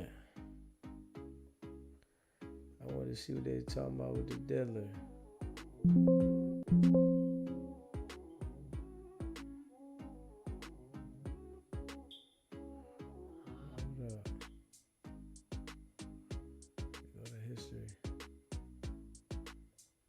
Weeks away, really getting to the wire here. Why file this right now? Let's just start there, the timing of it.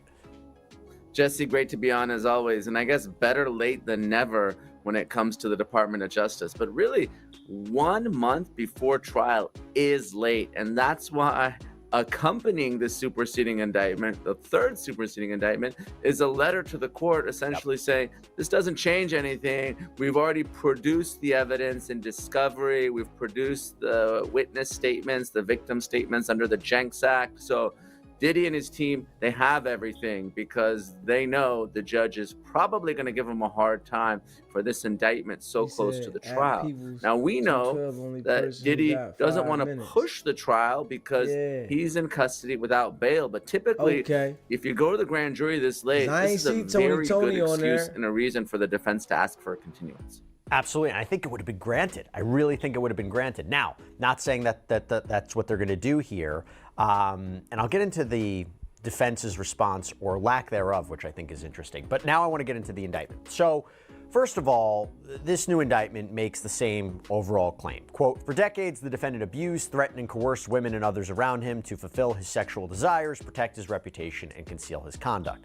And a prior superseding indictment updated the date range for the allegations against Combs, pushing it back from 2008 to 2004, claiming that between 2004 and 2024 is what's referred to as Combs' enterprise committed various crimes like arson, kidnapping, drug possession, And to convict Combs on the racketeering charge, the government is relying on trying to prove these underlying crimes that were committed in furtherance of the enterprise. Hey everybody, this is a law and crime legal alert.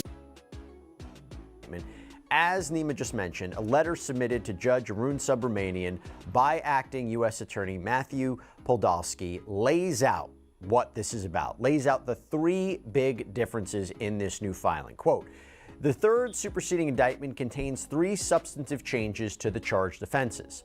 First, Count 4, which is, by the way, a new count, Count 4 charges an additional substantive count of sex trafficking by force, fraud, or coercion with respect to Victim 2. Victim 2 was previously identified as a victim of sex trafficking in Count 1 of the second superseding indictment. And if you look at Count 1 in the second superseding indictment, which is racketeering conspiracy, it reads in part, Combs then used force, threats of force, and coercion to cause victims, including but not limited to 3 female victims, Victim 1, Victim 2, and Victim 3, to engage in commercial sex acts. In connection with the commercial sex acts, Combs provided the victims with, among other things, monetary payments, career opportunities, and payment of rent and housing expenses. Okay, so again, that was Count 1 in the second superseding indictment.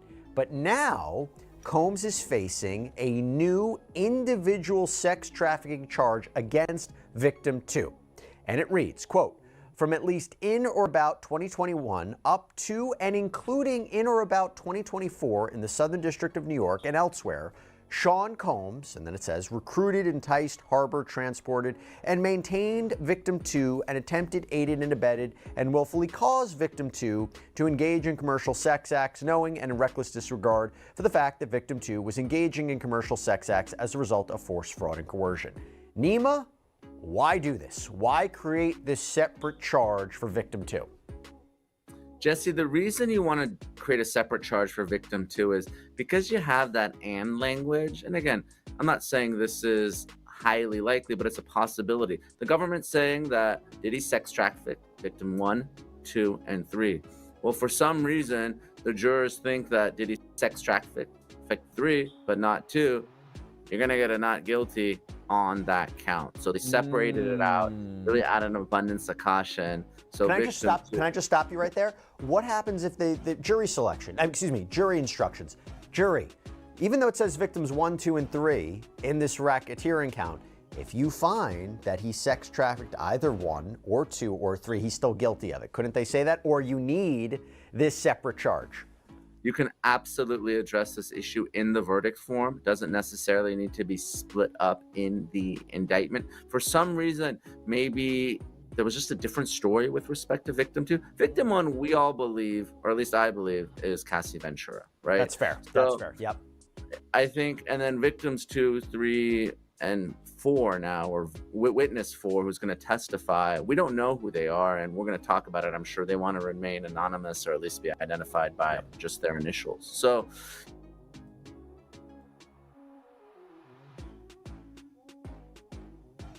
and coercion and any combination of such means would be used to cause the person to engage in a commercial sex act. A lot of words to basically say Combs knew that people were allegedly being recruited and sometimes coerced into performing these commercial sex acts. This was intentional, right?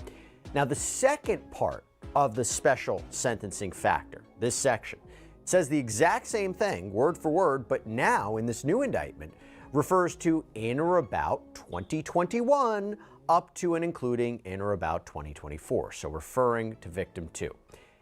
Nemo, again, why do this? Again, Victim 2, right? Seems like this third superseding indictment is all about Victim 2.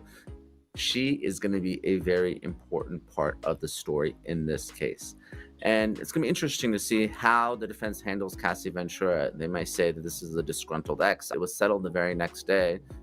We're assuming that there was some significant payout. We don't know what the story is with respect to Victim 2, but it's clear that that is going to be a very big part of the case. It's not just Cassie who's going to be the star witness.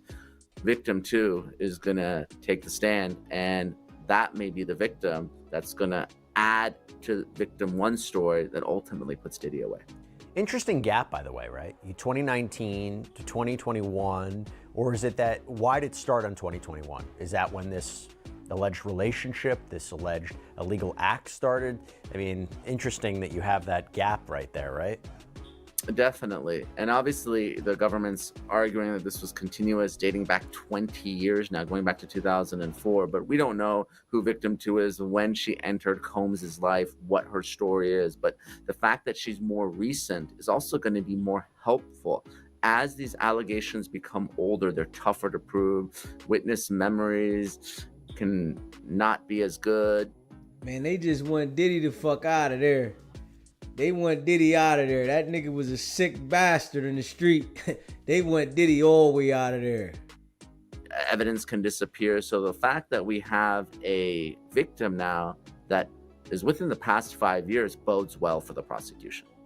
And this alleged conduct was happening in 2024, right? So after he was sued by Cassie Ventura, settled that lawsuit, then was hit with more lawsuits. That's significant too.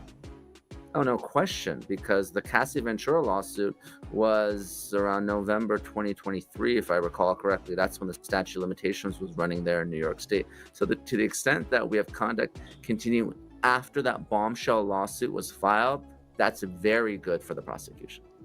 Okay, now I want to get into the third big substantive change in this third superseding indictment. So it says, the government's letter says, quote, the third superseding indictment charges the Mann Act in 2 separate counts, in counts 3 and 5, covering conduct for victim 1 and victim 2 respectively. The second superseding indictment previously charged this conduct as a single Mann Act offense. And if we read this new count, this brand new count, count 5, in the third superseding indictment, it now says, quote, from at least in or about 2021 up to and including in or about 2024 in the Southern District of New York and elsewhere, Sean Combs, and then it says, knowingly transported individuals in interstate and foreign commerce with intent that the individuals engage in prostitution and attempted, aided, and abetted, and willfully caused the same, to wit, Combs transported, aided, and abetted, and willfully caused the transportation of multiple individuals, including but not limited to victim 2 and commercial sex workers in interstate and foreign commerce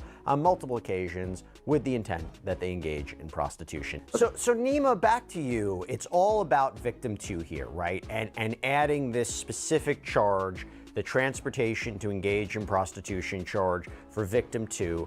I go back to this idea, why wasn't it initially charged this way? And it's... Man, it seems like the more money these people get, the sicker they get. It seems like the more money they get, they just get sick. Everybody's out here trying to live and chase money. I guess once you accomplish that shit, you turn into a sicko. 'Cause that's what it looked like. Everybody out here chasing a dollar. But once you accomplish the shit, they all turn to sickos. That shit's ill. Straight up, that shit's ill, man. What you say? That's some ill shit. OnlyFans model. Let me see. Let me see about this OnlyFans model. On Prime Crime. To use, it's worse than that. February the 6th, a citizen who was walking in the area of Drowning Creek Road and Highway 316 happened upon skeletal remains, and they were positively identified as having belonged to Susanna Morales. Yeah, these scenes are a lot different than a normal homicide because there's no flesh, there's no body to find forensic evidence on. There were no traces of any fibers, clothing, flesh or skin, muscle. It appeared that this person was unclothed. There were no traces of any fibers whatsoever. We also found that the body had been disturbed by apparent animal activity. Because there were no clothes at the scene, law enforcement had to immediately treat it as though there was some type of foul play. When you have someone dropped off in a secluded area but not far away from a very highly trafficked area. Crazy. Motherfucker might have a bad dream looking at that shit. Hold up. Motherfucker be done had a bad dream. Let me see here.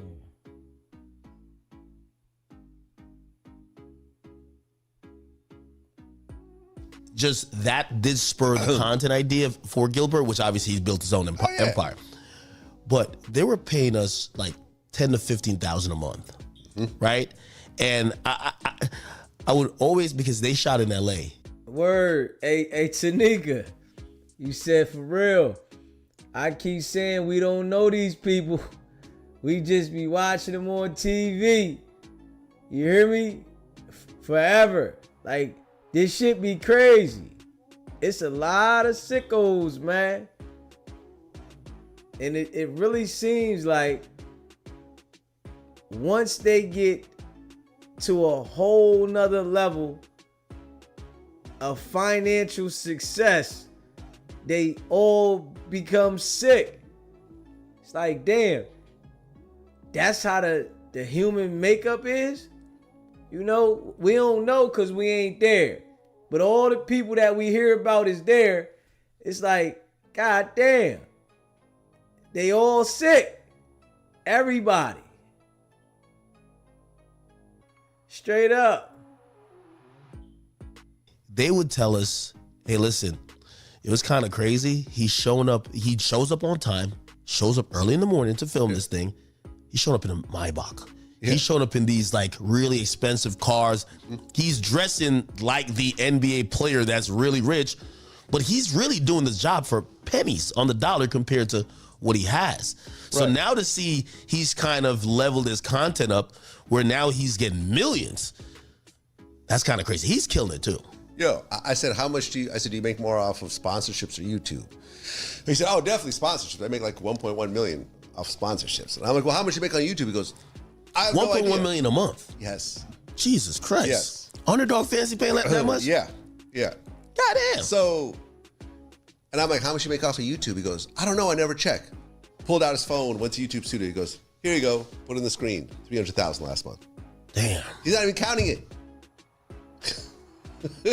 That's I mean, we've done $300,000 months, but you know, it doesn't happen every month, and you got to really grind to get those type of numbers out. And I think they talking about Gilbert Arenas. I think so.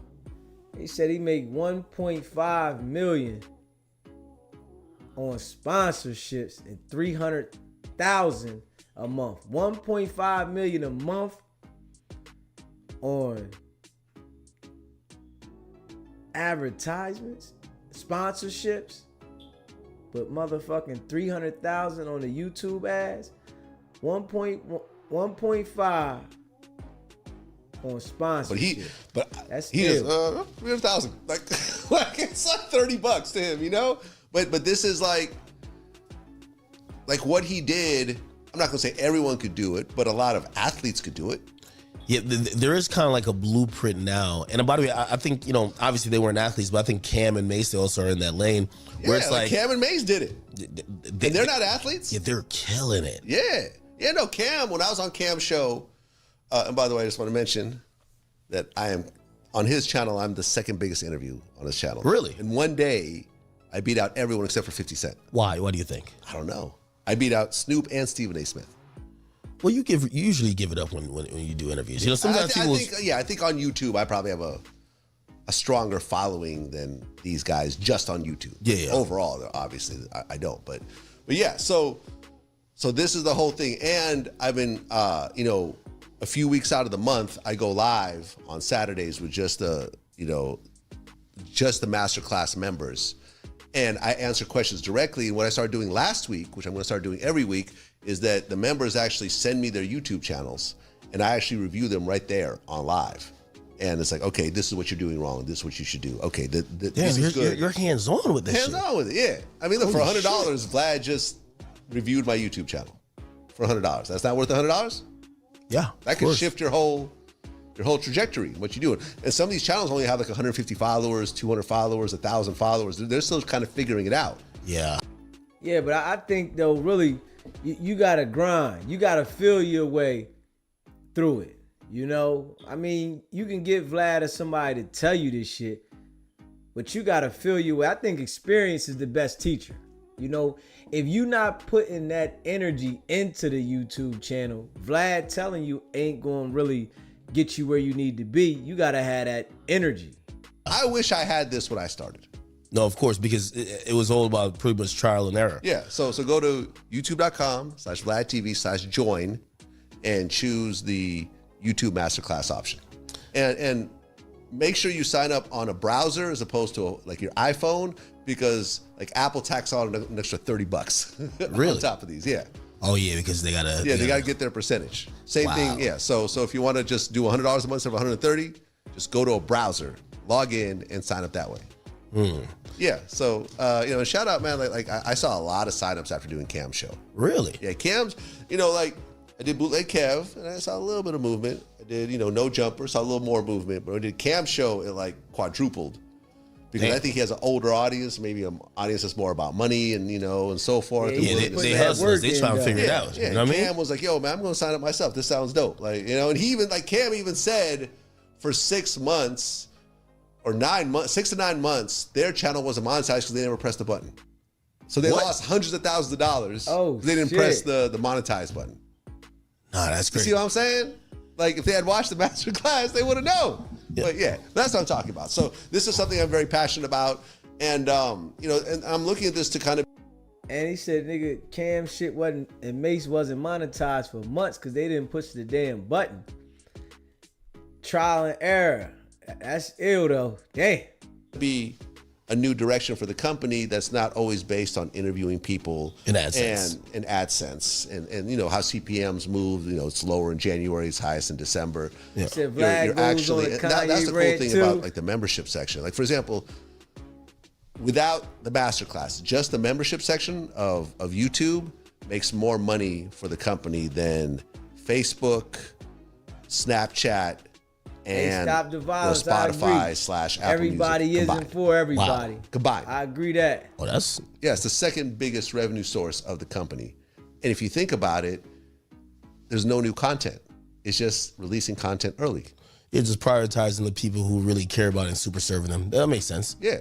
And it's consistent. I mean, it ebbs and flows depending on the guest, but it's consistent every month. By the way, if you really think about that model, it's the reason why, like I was telling someone, like conservatively, Kai Cenat's making like $2.5 million a month. Yeah.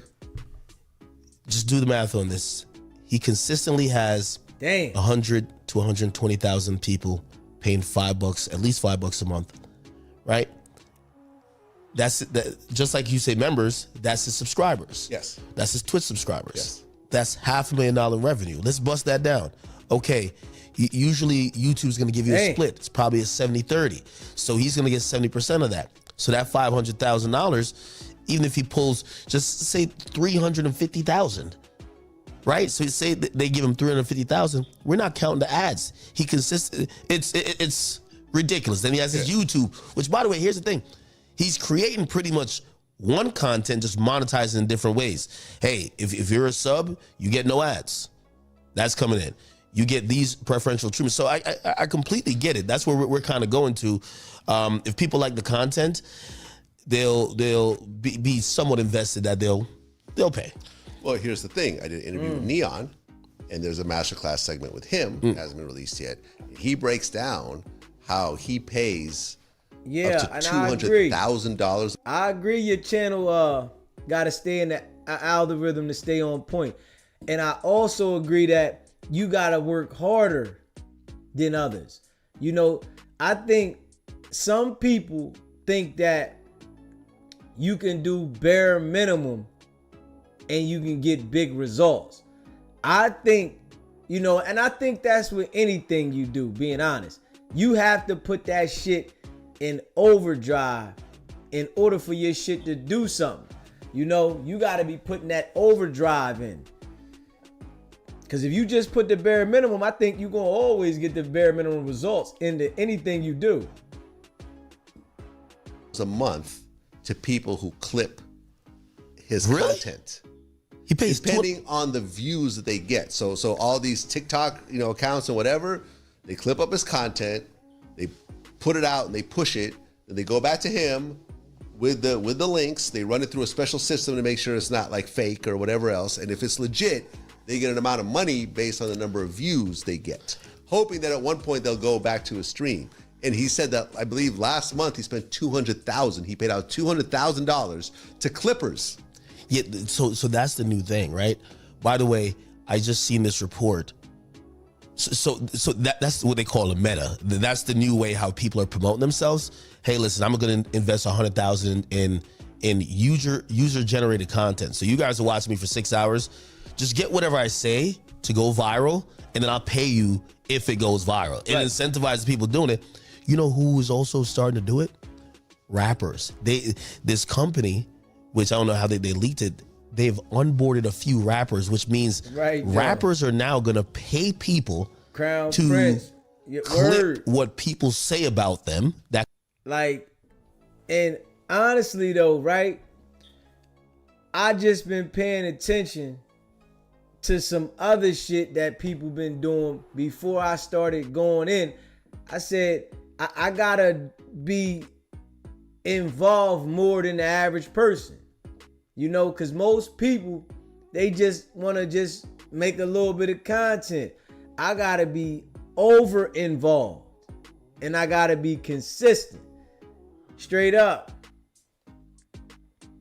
He said, don't sleep on academics. He was a math major at Rutgers and graduated. Yeah, I already know got his thing going on. You hear me? I know he got his thing going on because he's been doing it for a while. You know? I know in due time, shit, I'm going to be in the swing of things. It's just about me being consistent, active, and, you know, doing what others won't do. I think that definitely separates you. You hear me?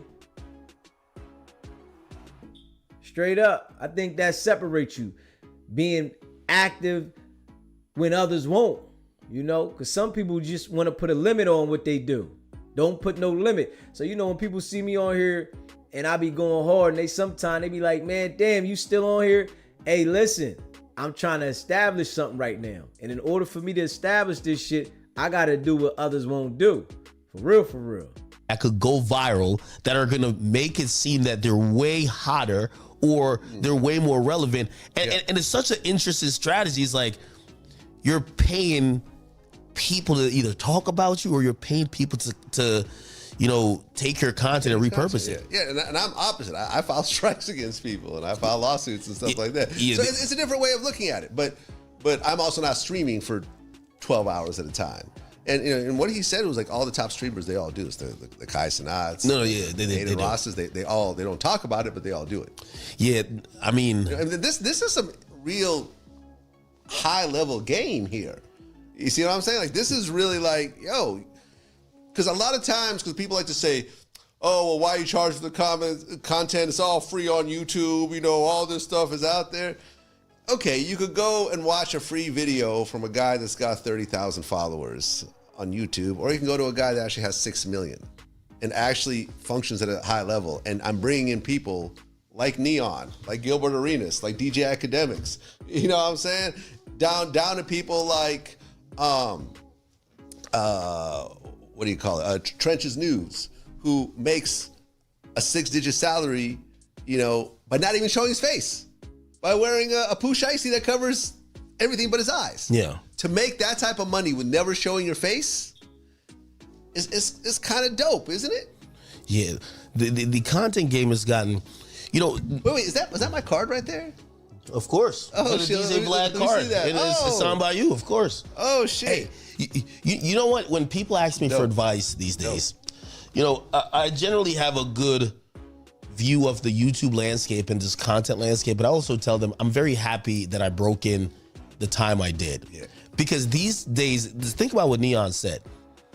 If you're competing with a guy who's paying out $200,000, right? You're gonna go mad. Like it's gonna be crazy. So, right. And it took him years to get to that point. Yeah, but right now he had to fake his own death and do all types of stupid shit. All the top streamers, that's what they're doing. Yeah. It's true. They're paying their own communities to basically be super fans and go and react even more. And it's a crazy game now. Hey, speaking of which, we're not really speaking of which, but because I seen a tweet, and I think you're trolling. Let's go. You're not trolling. Yeah. Hey, listen. I know these two jokers definitely got the game sold up. So it ain't, you know what I'm saying? It ain't bad to, you know, see what the fuck they talking about, honestly. Because they got the game sold up. But, you know, I'm going to take my game, you know, over here with our community and do it our way. But I got to still take a little game and put our own sauce on this thing. Facts. Trying to buy no jumper, are you? Nah. I'm like, after the first squabble, Vlad would be like, I'm out. You don't tolerate that type of bullshit. After the first indictment, after these guys came on camera, you'd be like, you know what? I'm going to start doing interviews remote. Nah, me and Adam actually talked last night, and he kind of gave me the full story over, like, you know, you see these headlines that no jumpers going out of business. I don't buy that for 1 second. So let me just set this up. So I called him and we had a conversation about it. And after that, I tweeted that. Well, you're the one who probably has convinced him that there is a lot of either dead weight, wasted money, and probably a lot of fluff. And you know, he said something important. So if you guys don't know, Adam from No Jumper, he made this whole video. He said, "Yo, pretty much." The company, he didn't say him necessarily, he said the company, we're going broke. And we're going to have to do these things to downsize. I'm going to get rid of this, get rid of that. And he did make a very interesting point. He said during the pandemic, things, the upside in what we were projecting because of that inflated view count and inflated revenue, we're like, we're going to run this up. And if we could 3X it. Yeah. Of course, after that time ended, things kind of normalized and fell back down. And then he probably realized we're too heavy in our investment, whether it comes to staff, this and third. Then, of course, you have some business things that always happen, lawsuits, whatever. And I don't know why he did the clickbait thing, because people are like, yo, this guy's broke. I've seen all the memes. We know well Adam ain't broke.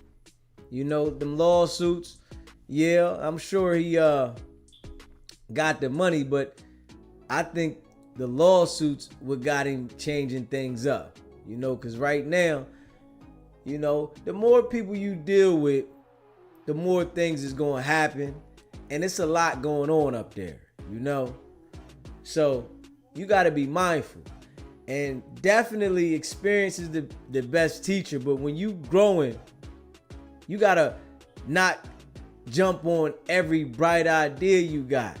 And, you know, from some of the things I did in my past, you know, I'm definitely, you know, paying attention so that, you know, my game will be sharp on what I'm trying to do this round.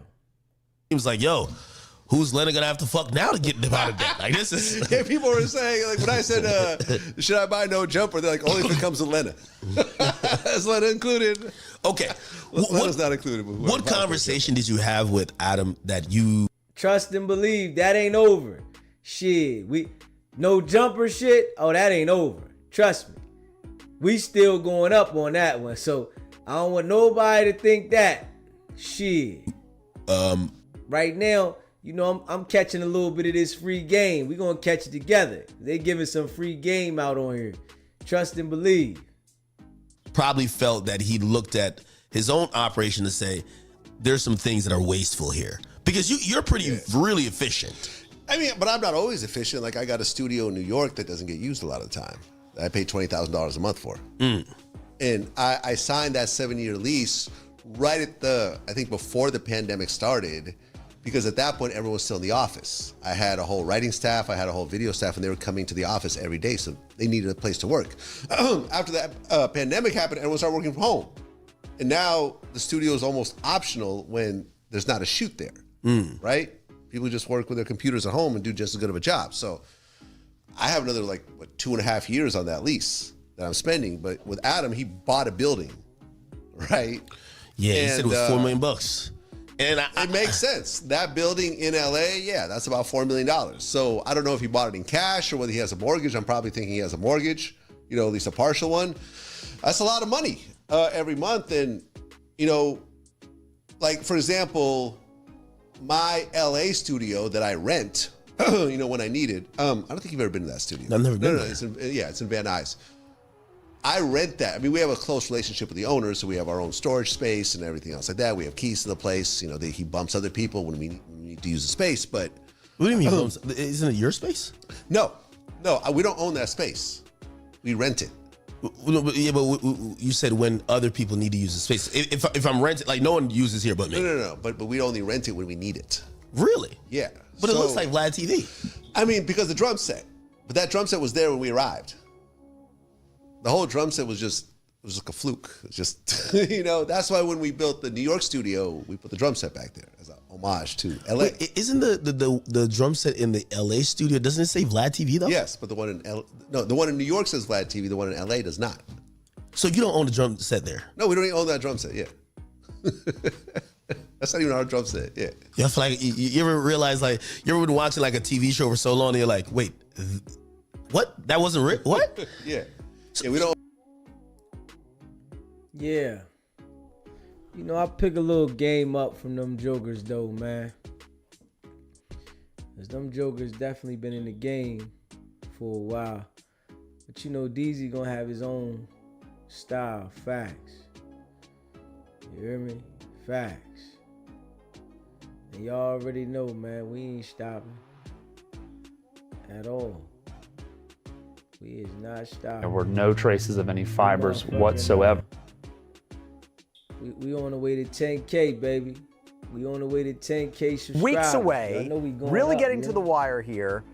Y'all know we going all the way up. Make sure y'all hit that subscribe button, man. Hit that like button, man. Share this video. Let me see here. Yeah.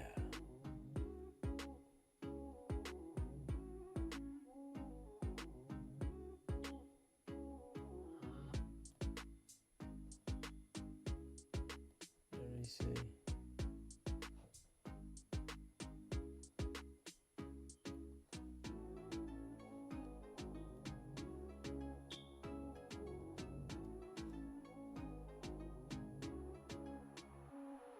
Love my suburb and want to start a gang to protect my suburb. Am I bad? Not necessarily. Exactly. That's all it is. You feel me? Don't consider us the bad guys too often. You feel me? When we ain't all bad, homie. But it's just different. Like from my perspective, I didn't have an option to join a gang. So who knows? You know what exactly. I mean? You grew up right here. You'd have been from somewhere. You never know. We do have white Crips. But listen, we do have white Crips. I got a homie that y'all just talked to, Avalon Blue. Avalon Blue made me go to school. It's homies around here. You can't just ditch and be around here. We gonna fuck you up if it's school hours. It ain't like we advising these niggas to ditch or nothing. Now, if they fuck up in school, long as they went to school. You ain't gonna just kick it with us and not be at school. We gonna fuck you up. I feel like the only time you really are hearing about the Crips is in the music, or if you hear something on the news, the bad that happened. You don't necessarily see the day-to-day actual. I was trying to see where they was snapping out here. RM sent me this right here. Hey, listen, RM, I looked at it too. All they was doing was definitely self-snitching. I don't know why they would do something like this. If we being real, I do not know why. Myself with God, but I'm still a gangster. So you have to find peace with God off some of that stuff you've done in the past? And you got listen to it. So I represent Third Gang. My name is Lil Bam Bam. Nigga, I'm BK Bam. And I'll kill any slob any day. What qualifies as a slob? Nothing. Yeah, don't worry about that. I wasn't a crack baby. I was one of the motherfuckers putting the crack out there. And I redeemed myself when I found myself with God. But I'm still a gangster. So you have to find peace with God off some of that stuff you've done in the past? And you got. Hey, yo. That's wild, man. Straight up. Yo, that's wild. Yo. That's wild, man. That's wild, man. My man said he a slob killer. My man said, what's a slob? He said, ho, all right, come on, man, come here. Come on. I think on another clip, he said that he ain't like the Bloods. That he would do something to the Bloods. I said, man, this nigga's crazy. This nigga on fucking camera. And he drunk. I'm like, yo, this nigga drunk? talking like this, y'all let this nigga get next to the camera, y'all got to be crazy. Y'all let this nigga get next to the camera talking like that. Y'all got to be crazy. Told that nigga, yo, you don't go here somewhere, man. You ready to get the whole hood indicted. And they older too. Straight up. Shit straight Big U. Y'all older. Snapping.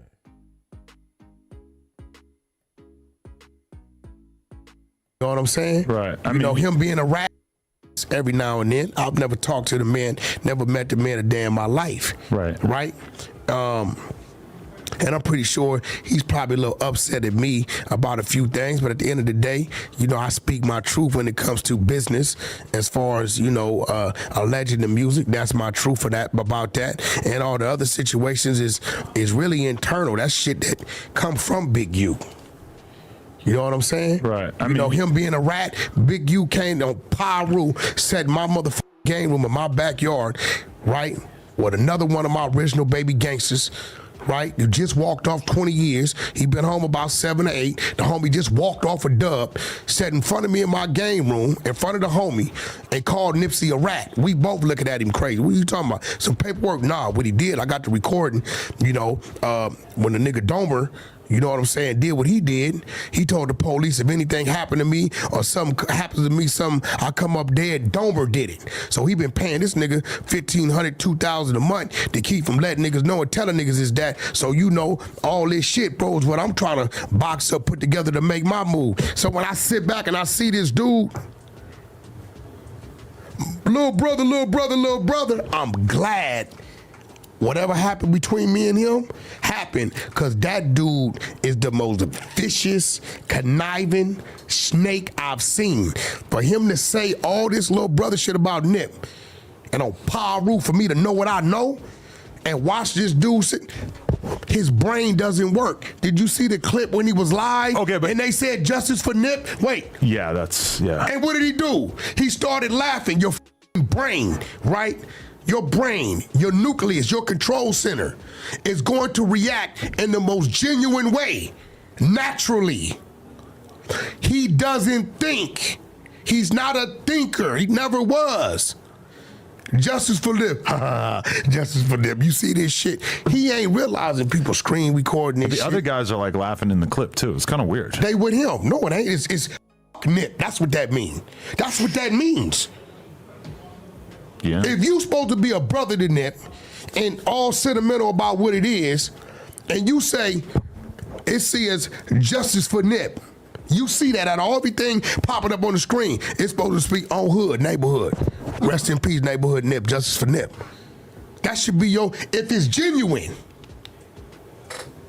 But how can you call him an idiot and then also accuse him of being this conniving genius? That's not a conniving genius.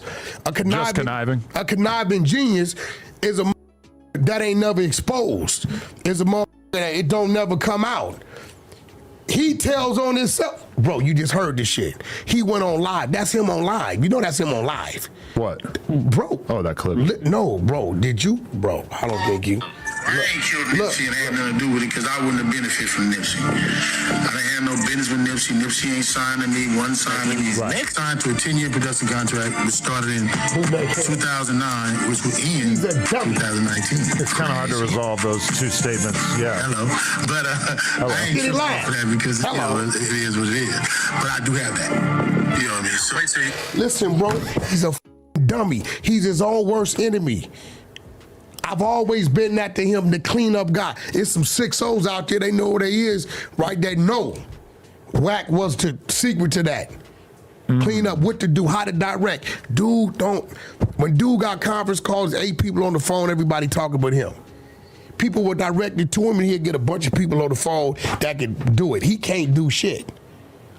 Let's talk music. You give me an accolade he got. Can't give him Nipsey. Only thing he did with Nipsey was come to me and Game and get him on a tour. And that play, we give him that. Everything after that, you give me something. Give me a plaque. Give me something. All right. He's a dummy. And you was dick riding him, thinking me and Luce was on some bullshit, thinking 600 was on some bullshit. I just have to thinking try to Rosé was represent on the some other bullshit. side of the No, argument, what it so it's was not was- totally one-sided. what it was Honestly, was, I and can I'ma say barely it. defend him. I don't know. I'm gonna say it because Brick was taking the stand he was taking, and then tell Brick keep it real with you. Tell Brick to tell you what is really behind, and he'll tell you, right? Tell him to tell you, right? Tell him to keep it real with you. You leaned that way, but now, do you think you might owe Luce an apology? I'm not apologizing for anything until we get some more concrete You already information on did this. though. I got the screenshot. Of what? You apologizing to Luce. Apologized? Let me review anything I may have texted Luce. I can't. I don't know why you with me. I'm from the 100 side of the trenches, my nigga. We don't speak unless we got the content. You didn't? I did not say I'm sorry. What did you say? Let me find it. You're gonna read out my whole yeah, no, motherfucker, because you lying. But I didn't say anything like What apology. did you say? I just said, and obviously it's a private conversation Nah, that you're forcing me to fuck that. reveal. I said, bruh, Black Sam just made y'all seem legit. I wish Big Boy asked him about what you said. That doesn't mean that I'm 100% validating what he said. I'm just saying this shit about. I'm stating something very obvious. This shit about someone being mad about the DJ Khaled video has to be Big U. Did that come from you? Well, I mean, that's what everybody's assuming, right? Did it come from you? Who else would it be about? Luce Cannon was the team that went. We told you that. All right. Did we not? Why is Luce Cannon screenshot? I'm never texting him anything ever again. That's what you mean? That's my business partner. We got multi-million-dollar deals on the table for real. Incredible rent control, smart home community, single tiny home community coming. We just bought 18 acres. We escrow for 32 acres in Nevada, 18 acres down in Mississippi, and we're looking for something in Texas. We built 100 tiny homes in all these locations. We got a lot of business on the table. You know what I'm saying? You know, I'm glad that I was able to survive Big U and bring Luce Cannon into the fold, and we done came together and we doing our thing. All Big Boy. Yo, this shit here is crazy when you hear him talk like that, right? Now Luce Cannon locked up. All he's saying is, man, I can't tell a grown man what to do. Shit, he gonna do what he do. And if he go out in traffic and get hit, I might call 911. I said, yo, this nigga's crazy. Sick. I had to say, he didn't even have to mention you guys by name because he probably wouldn't have wanted to do that, but he could have just said, so there's a lot of people with podcasts and talking on interviews and stuff who have made some claims that the Nip thing maybe didn't happen via the narrative that has been put out there publicly. Hit that like button, man. If he had said something like that, button, I what are you talking about? appreciate y'all. if Hit Big like Boy button, had said subscribe that to button. Black Sam, then and we would have been able to really read into Black Sam's reaction. Listen, I wish they would have asked Black Sam Just a little bit more about the time, because after Nipsey, for those of y'all, Nipsey dissed the shit out of Big U. It's a song out there. We dissed the fuck out of Big U. Yeah. Big U got mad, went down there, right? This is when he got set on his Inglewood pockets, Blue. you know, by Fats, rest in peace, right? Went down there. This is when Black Sam allegedly came out the store firing in the air. Let him ask Black Sam about that, because let me explain something to you. On Paru, this nigga tells me, first of all, he worked me out some bail money. Who did? Big U? Big U. Because I get the call, I send the bail money, right? Come to find out, Rosé showed me the shit that in the midst of all that coming, when the police came, Big U turns into grid worker doing a roundup, as if he didn't came down here to police the situation, right? So he tells me, hey, Wack, that nigga Black Sam, the police told me, leave him alone. That's one of his. He on parole, and they let the nigga out before me.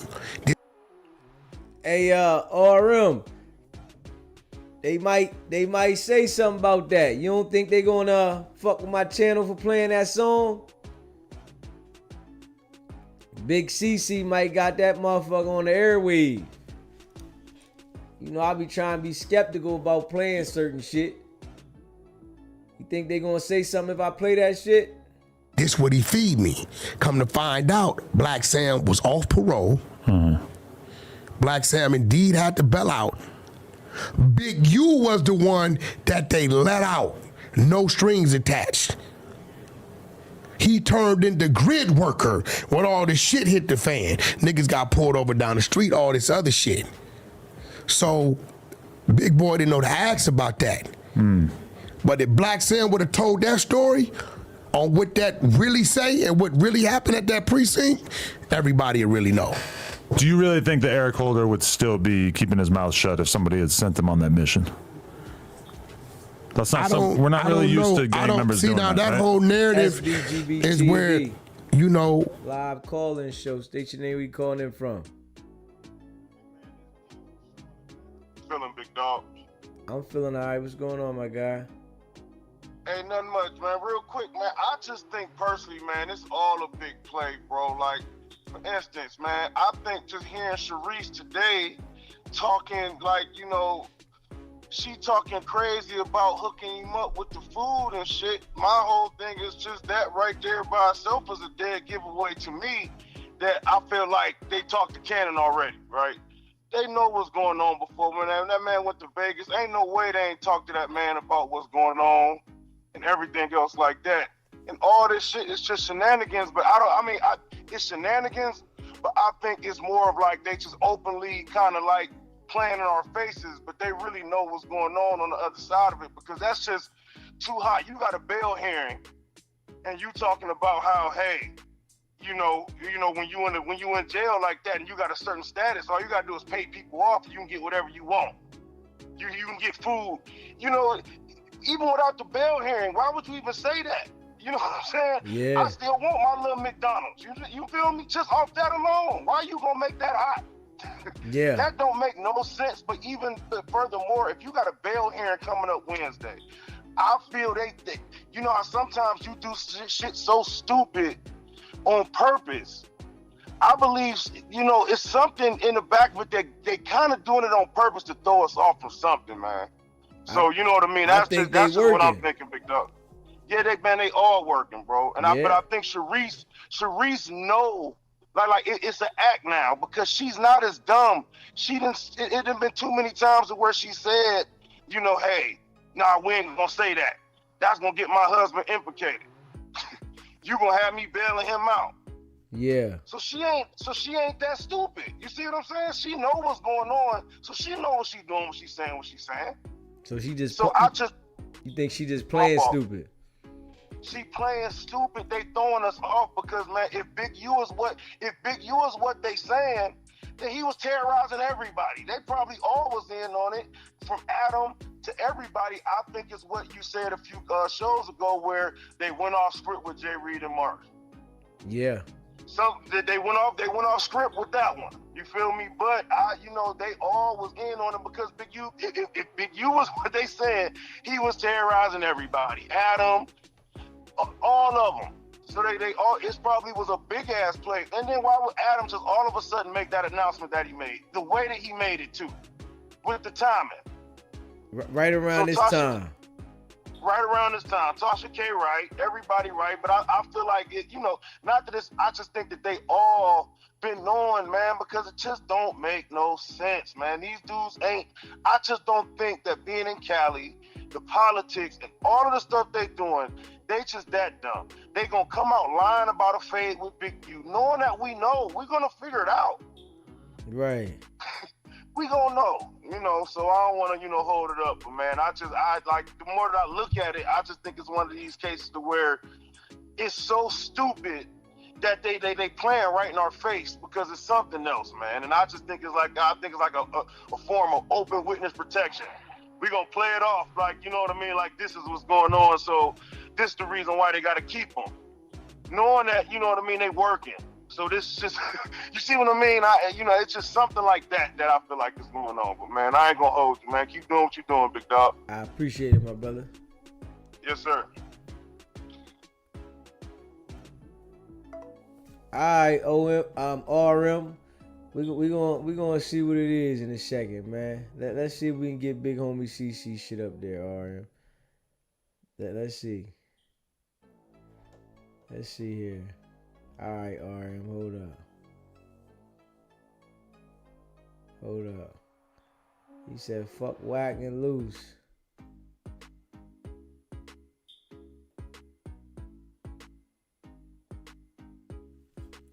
That nigga said, fuck Wack and Luce. Hold on. Hold up.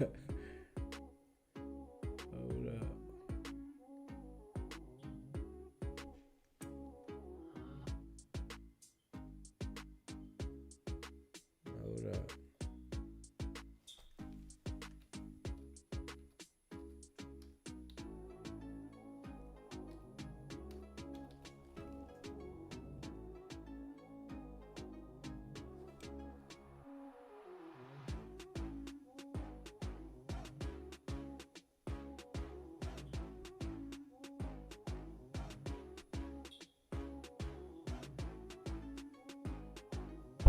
Yeah.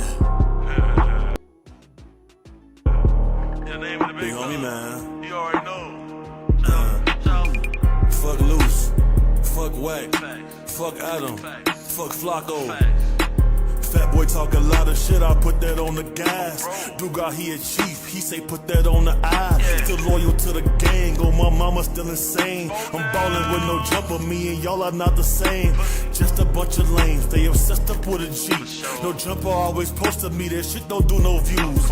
Flocko always posted me, they kill him in the comments. I am not a normal nigga, I can't hear about comments. Let me see, hold up.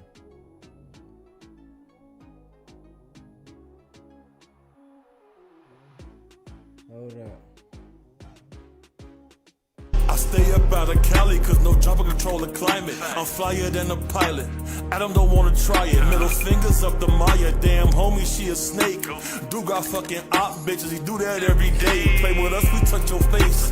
Ain't nobody safe. You either with the shit or you ain't. God can't save you and Adam can't. You don't wanna go get in that pain. Wacky wore a wire. My city on fire. You internet niggas some liars. If you with that shit, we firing. The bit felt like I say so. Being evil my profession. I say free pro extra. I say free to max. These little guys, they some custers. In my city can't be no busters. We really been the muscle. Please don't wake up all these monsters. We really come and haunt you. Please don't wake up all these monsters. We really come and haunt you.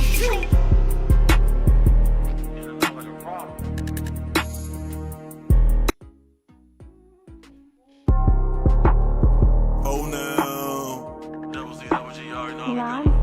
Yeah. Big homie, man. You already know. Fuck Luce. Fuck Wack. Fuck Adam. Fuck Flocko. Fat boy talk a lot of shit, I put that on the gas. Duga, he a chief, he say put that on the eye. Still loyal to the gang, oh my mama still insane. I'm ballin' with no jumper, me and y'all are not the same. Just a bunch of lames, they obsessed up with a G. No jumper always posted me, that shit don't do no views. Flocko always posted me, they kill him in the comments. I am not a normal nigga, I can't hear about comments. I stay up out of Cali cause no jumper control the climate. I'm flyer than a pilot. Adam don't wanna try it. Middle fingers up to Maya. Damn homie, she a snake. Dude got fucking op bitches. He do that every day. Play with us, we touch your face. Ain't nobody safe. You either with the shit or you ain't. God can't save you and Adam can't. You don't wanna go get in that pain. Wacky wore a wire. My city on fire. You internet niggas some liars. If you with that shit, we firing. The bit felt like I say so. Being evil my profession. I say free pro extra. I say free to max. These little guys, they some custers. In my city can't be no busters. We really been the muscle. Please don't wake up all these monsters. We really come and haunt you. Please don't wake up all these monsters. We really come and haunt you. Hey, yo, Inglewood, you said you was going to sleep 2 hours ago. You said that 2 hours ago, Inglewood. You ain't going nowhere. You said that 2 hours ago. You know Inglewood off the hook. She told me I'm going to sleep. You said that 2 hours ago. You ain't tired yet. Yeah, Inglewood act like she tired. Inglewood, you ain't tired. You said that 2 hours ago. Straight up. Let me see here.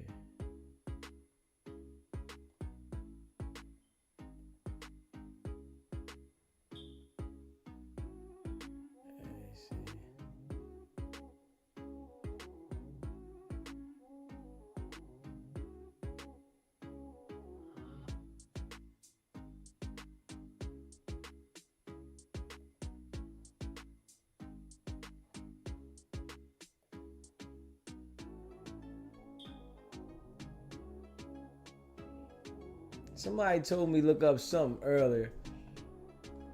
What did he say? I can't remember what y'all said it was. He said he got mad at the comment I made once. I said no one should trust him as far as they could throw him. Who you talking about, Jay-Z? Who you talking about, big homie?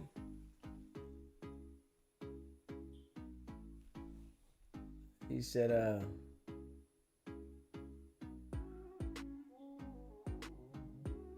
oh, Flacco. You know, Flacco's special. Run the tape, he said, big homie flowing. Gotta work on that timing.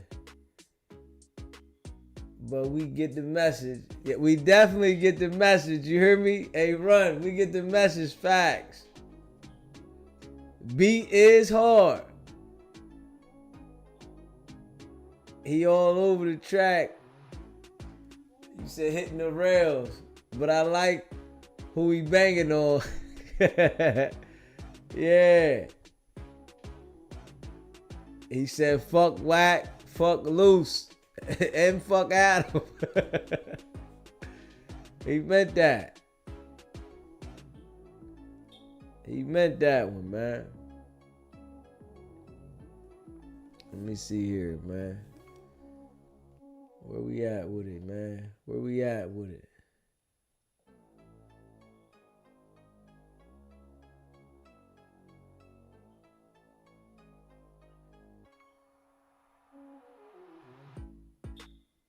Where we at with it, man? Let's see what we got here. Let's see what. Let's let Wack finish what he talking about, man. You know, Wack crazy. It's gonna be a discrepancy with me because I'm gonna break it down. Call a spade a spade. If somebody would have sent Eric Holder on that mission, then his first time walking up would have been the start of the mission. Right. Right? They're trying to debunk the fact that Nipsey insinuated he was a snitch. Right? So if somebody sent a nigga on a mission, he drive by, see Nip over there. When he walk up, everything we seen happened on the second walk up would have happened the first walk up. So he walked up with no shirt on? He walked then up. Then he walked back to the car, got a red shirt, and then walked back. Listen, the conversation happens. Boom, boom, boom, boom, boom. Remember cousin Carrie and the broad who got shot gave the statements on what the conversation was. Right? If somebody would have sent Eric Holder on that mission, his initial walk up would have been the start of the mission. It wouldn't have been walk up, no shirt, to go get a shirt, conversation with Nip, exchange back and forth. You a snitch, nigga, I ain't no snitch, you the snitch, I'll be back. And then leave, go, hoodie up, shirt up, whatever you do, grip up, come back, hit Nip, neutralize Nip, hit the other two, the possible threats, come back around, stand over Nip, and kill him. That doesn't make sense that somebody sent him. And I've never said Big U sent him. Luce Cannon has never said Big U sent him. I don't believe Big U sent him. Right? Luce Cannon's stance was he got a call saying Nipsey was dead on FaceTime. When he called Nip, he wasn't dead. And then 30 minutes later, he got a call that Nip was dead. So his whole thing is not that Big U sent him, that nigga, you knew something, so why you didn't call your quote unquote little brother and warn him? Hey homie, where you at? I'm hearing something, get up out of there. That's his whole thing. That was Luce's whole thing, right? On why he was saying what he's saying. I do not believe I don't believe Luce Cannon believes. I don't believe personally. Okay. That Big U sent anybody to kill Nip. Right? It wasn't his advantage. He had Nip by the balls. He got this recording of him saying what he's saying to the police about Dahmer. Right? He squeezed him already, Black Sam. I'm gonna let you know. Niggas say he got 5% of the victory lap. Right? So he working his move. His next move, I'm pretty sure, was to get him to feature with his little group he got and all this shit. So having Nip killed, it wasn't to Big U's advantage. Hating on Nip because he brought DJ Khaled over there and it didn't go through him, right? It's to his advantage. As you seen, when he sent the team Luce them over there, he called on the phone, hold on, wait, Khaled, hold on, yo, nephew, let me talk to nephew, what's going on? Oh, no, not Khaled, let me get your number. Boom, boom, boom. Nigga, you supposed to send 100 niggas over there to stand on the block, say, what's up, Khaled, you over here with Neighborhood Nip, we making sure you straight. Not go over there and make it look like you ain't safe just with him. And through that whole play, it's the oldest trick in our book, he ends up with Khaled's number. Got Khaled believing he's the one helped out, not knowing the team in front of you, Khaled, is what the he's saying. Wow. Yeah, the manipulation and the bullshit. Sometimes we need to have we need to do like a 2-hour podcast where we break down all the different things that gangsters do to normal people to basically finesse them or get them in the position that they want them in. Half the people with him was a play. Because I've picked up on a lot of that shit over the years, but I feel like it needs to all kind of be documented in one place because there's so many weird little mental tricks that these older gang members are doing to each other at all times. It's kind of crazy.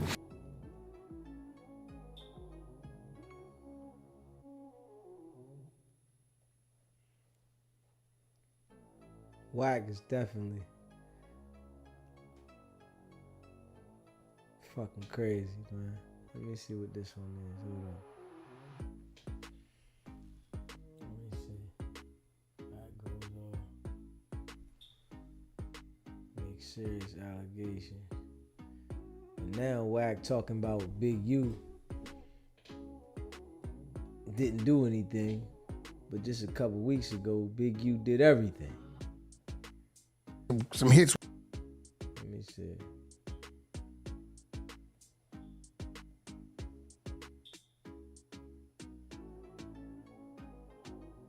He didn't did the interview. That shit hit. Fuck what I'm talking about. Am I not mistaken though? Sometimes it feels like Tasha K does interviews with all these women, and somehow whatever they say about rappers doesn't really like make its way to the rap conversation that much. Table. That's a good fucking point. How do you got a team, but you ain't paying nobody? Them niggas probably tired of Wack ass too. Straight up. How do you got a team, but you don't? Cause he say he don't pay nobody. Well, this ain't about a rapper. Not about a rapper, but about a very important figure in hip hop.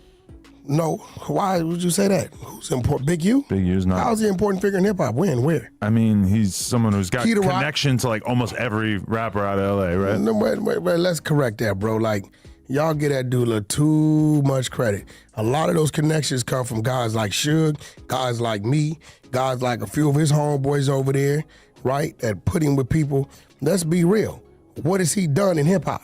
Okay, he's very, very well respected, and people hold him in very high regard. Fuck all that. That's just the neighborhood talk. People start talking. How do I have to describe him in order for you to agree with that? Tell me what his accomplishments are in hip hop. I'm not going to get into the whole artist side of things. I don't know. Tell me what if somebody asked you that about Wack, you would say, okay, he got some plaques with Game, he got some hits with Blueface, he got a hit with Ray J, right? You can say certain things. I'm asking you, give me some of his accomplishments in hip hop outside of knowing people, because we all know people. I'm not sure his like official role in anyone's career, so stop fucking telling me he's some big motherfucking hip hop. Okay, what are we arguing here? I'm just saying Wack don't like that though. Wack don't like Adam saying that Big U was big in hip hop. That nigga don't like that at all. He like, don't tell me he big in hip hop. Wack don't want nobody to be bigger than him, especially if you is op. It's your mission. No, we're not arguing with it. Right. We're just keeping it real. Does he know people? Yeah, he know people. We all know people. Right. Fuck, I know Elon Musk. Fuck that mean. Right? But when we talking about accomplishments in hip hop, give me one. I didn't say he had any particular accomplishments. Yeah, All I said is that he's an important hip-hop. figure in hip hop. It How? seems What's almost important about impossible him? to argue. What's important about him? I mean, he's somebody that everybody knows and everybody holds in high regard. In high regard of respect or fear? I would say respect. I don't know anything in particular about the fear side of things. Big, you ain't dive off the stage. What did he do? Stop trying to troll me. I'm asking you. I'm not trolling. I'm Why being are real. you reposting the videos of this girl and trying to make For this a whole one, thing? I know with Big what's U? right is right, what's wrong is wrong. But this is someone you were very close to until a couple years ago. Yeah, he's a snake. Let's state the obvious. He's a snake. You know, it's just what it is. He's a fucking snake. I can say the same thing about you and a few people used to be here. And you're going to feel strongly about it because you went through what you went through, right? Yeah, I feel you. He's a snake. You know, and that's just what it is. So, and you know, he's very, it's some bunch of fake shit about him. If the shit, if my name was on paperwork with contracts with the police, with police cell phones, they would hang me out to dry. If one of my homeboys was told motherfuckers that I snitched on him with an alias and went on record as saying they'd hang me out to dry. If a female said that Wack baited her down, locked the door, and beat her while she was pregnant, they would fucking hang me out to dry. Now, does he get the popularity vote of the streets? Yes. See, this is what I was just saying.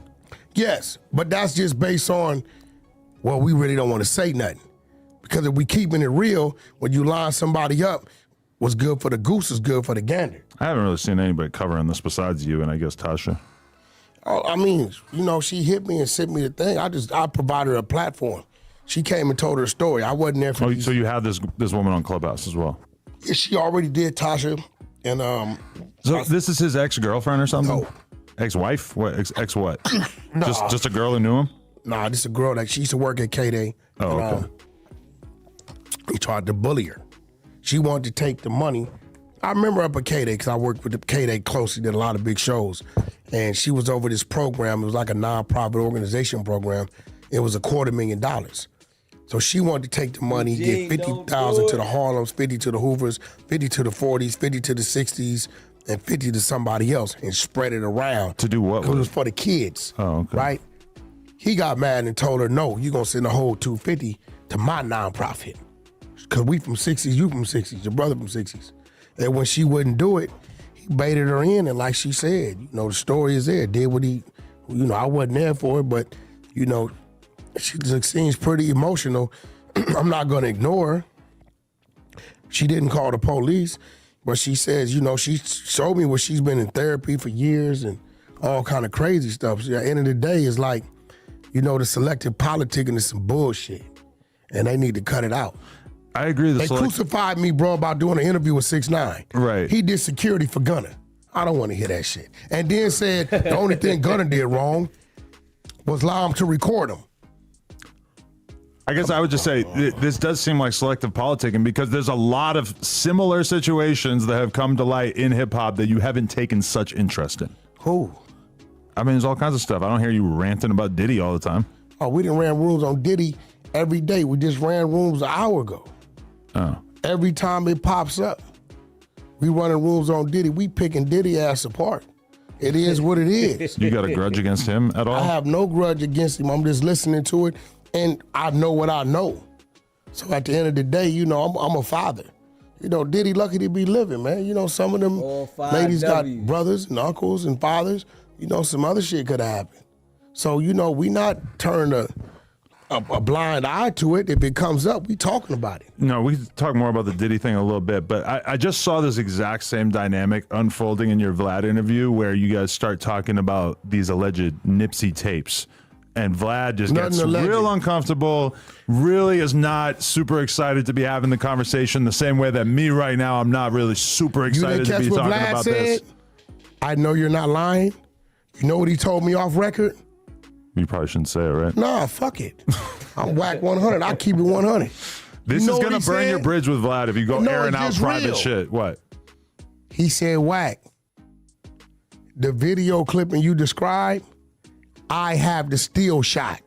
So I know you're not bullshitting. What's a still shot? Where a motherfucker take the video, pause it, and Oh, a screenshot. he has a still of it. I just seen still yeah, shot. right. Okay, sorry. He said I even called the baby mama and let her know.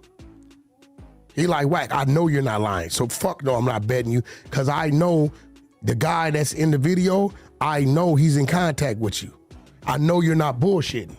So that's how you got this, is from the other guy in the video? Yeah, it ain't my shit. Yeah, I know, he man. came to see me one day. I'm at the studio minding my business. And he comes in, right now, you hear me? and he's verbally telling me, and I'm just like, yo, I'll get the fuck out of here. He shows me his cell phone. I mean, if what you're saying is true, I'm just you hear gonna me? call it what it is. Way to 10K subscribe. Nip was the original Adam 22, the black Adam 22. No, he had you beat. Dear God, I hate that we're having those He conversations. had you beat. So when dude opens his cell phone, he got the text messages. And this shit, is crazy. Yo, I need you to come by and do this so my shit can work. I need you to fuck my baby mama so my dick can get hard. Dude, like, bro, I'm not finna just be doing that for nothing. I'll pay you. So this friend of his, I apologize for people who already know this whole thing, but the friend of his who he had this relationship with, after he died, he came to you with the tape. Came to me. I don't know nothing about this shit. Wack definitely probably sent the fake screenshot. Sent it to motherfucking Vlad, right? Through another person, and then come like, yeah, I got the video. Vlad said, yeah, I got the screenshot. Wack always thinking of some motherfucking shit to do slick. Right? And I'm reading this shit. Then he goes to the videos. It's like 15 of them. And he's giving them consent on the videos. They doing threesomes on the video with the baby mama. This is a fact. What was his intent with providing you with this? He wanted to get rid of him. He wanted to do some business. I stopped him and shut him down. But guess who wanted me to release But you have it still? Or you just saw it? No, I don't. I let him hold him. Oh, okay. Because, I stop him every now and then he gets in the situation, people want to bomb, and I stop him and I give him a way to make some money, generate some income to keep him right. But Vlad, when I said the name, Vlad said, yo, this same guy sent me a screenshot of one of the scenes. I know you're not lying. Nah, see, Wack had somebody that he sent the screenshot of some shit, sent it to Vlad, and he already know, Vlad gonna say, yeah, I got it from such and such, and he gonna say, yeah, I got the video, cause he said he had it, but now he talking about the person that made the video still got it, and I let him keep it. Whenever he get in a situation, he just called me. So you just paying the debt so that this tape won't come out.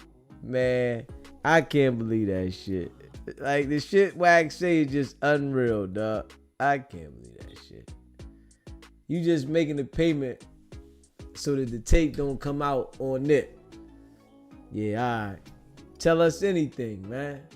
Right, but guess who else seen him and wanted me to release him? Who? Big U. Why? Because Lord London wasn't cooperating with him, and he felt like he had some leeway with the baby mama that's starring in the videos. Oh, right? Okay, so this is before her, right? He can manage her. No, this is with her. During his time with Lauren. Yeah.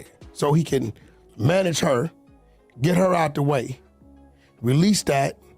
Then in the flip side, he wanted me to turn around and go at the Nipsey Hussle estate and sue them for 30% of his contract. And he wanted me to make it look like I brought out his contract and now I'm going after his estate. I said, bro, check this out. I'm not releasing the tapes, right? I'm not doing that. Dude got kids. Me and Nip ain't had no problems. On Paru, we ain't had no problem. We used to talk on the phone, right? And you was just with this man every day in the studios and all this. Did you have this conversation about this? He said, how does someone who's in all the business mind their own business? I don't think Wack has the ability to mind his own business. Cause goddamn, he know everybody's shit. How they case gonna play out, why they case happen. But that nigga can't see his shit at all. Facts. Just 30% in. Don't wait till he die and then want to do that. Fuck that, I won't. It's all on my phone. I dare him to get out of line. See, he deletes his messages every day. That's his program. Before he walks in the house, he deletes all his messages. But when you delete your messages, it doesn't really do anything. No, right? but yet to him, like it if the does. cops want to go through it, I don't know. If your But girl goes through But it, me, but I got all my cell phones. Appreciate that. All the way back to the fucking next On the way to tail. 10K. I got all my cell phones. I got it. He probably don't even remember what it is he sent me. so you're preserving evidence. Yeah. He get out of line, I'm gonna fry his ass up. And so this never, your knowledge of these tapes never would have came to the surface if it wasn't for Hassan leaking it? On my mama, I've been known 18 months. I'm the one that was stopping it from coming out. To this day, I'm stopping it from coming out. I'll call the dude right now and he'll tell you. That's okay. I'm stopping it from coming out. Wack line. You know what I'm saying? Mm-hmm. But then when I watch this dude, Big U, on it, yeah, my little brother, yeah, this. But it's like, what do you gain from stopping the tape coming out? You don't gain shit. What do you gain from stopping the tape come out? You put this information out there, and now you saying you the one that's stopping it from coming out.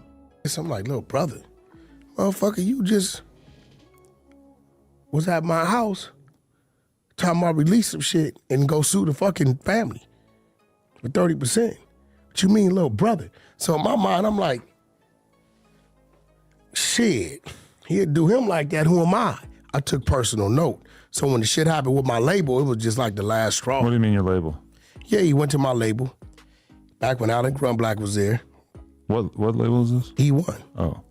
Suge Knight on the phone, and Suge Knight tells him, when Wack contracts expire, don't re-up with him, give him the Big U. This the only dude Wack is scared of in L.A., right? Suge told Alan Grunwald that. Right, we're on Big U's phone. Big U's there, right? Oh, this is a motherfucker I done looked out for, helped his son beat cases, defended his son in knife fights, gun fights. You talking about Big U now? Yeah, I done helped him with his mortgage. I done helped him hustle. I done introduced him, gave him plugs, all this. So I'm scratching my head like, so, you know, they say, they tell him, we done made millions of dollars with this man. Only he's a businessman. He's our friend. I gotta ask you to leave my office. They didn't want to tell me at first. And they told me. So in my head, I give Big U the benefit of the doubt. Maybe Suge sent him in there.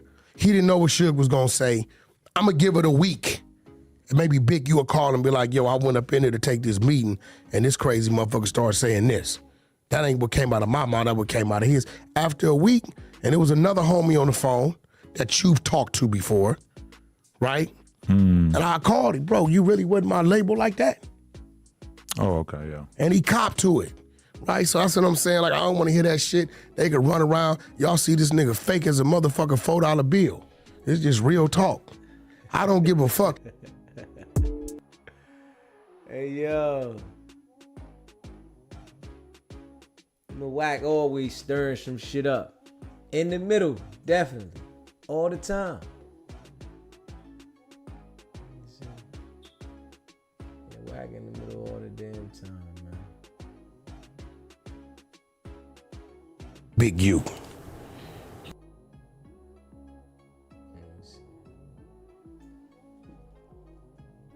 me see what we got here.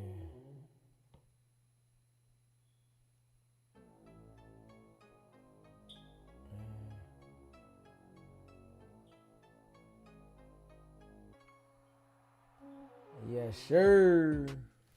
Make sure y'all hit that like button for me, man. Hit that subscribe button. You know, I appreciate all y'all. Hit that like button, hit that subscribe button.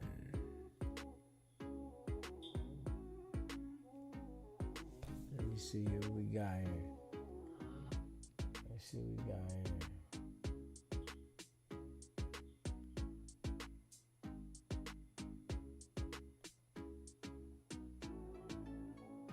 Today, we're having a very important, iconic conversation.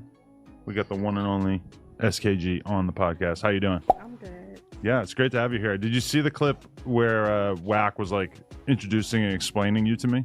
Yeah, I seen it. Okay. So I apologize if I said anything that was not educated about who you were and everything. That was just me getting familiar right there. Yeah. Yeah. But how are you doing today? I'm good. I'm doing better. Yeah? So, yeah. What, you feel like you got a little bit of relief since these charges came out or what? Absolutely. Yeah, I feel that because it's been a fight. Like, I've been fighting and talking about this on a solo journey, you know, going against everyone because, you know, Big U is powerful. So when you're going up against somebody that's that powerful and everyone is flocking to him and you're trying to tell your story and you keep going, yeah, it is a relief. Yeah, so it's kind of like an awakening once this stuff hits the news and all of a sudden it's like a bunch of stuff that was being said in the shadows just kind of comes to light. Yeah, and then it's sad, you know, when you really look at it, it's a sad story. It's just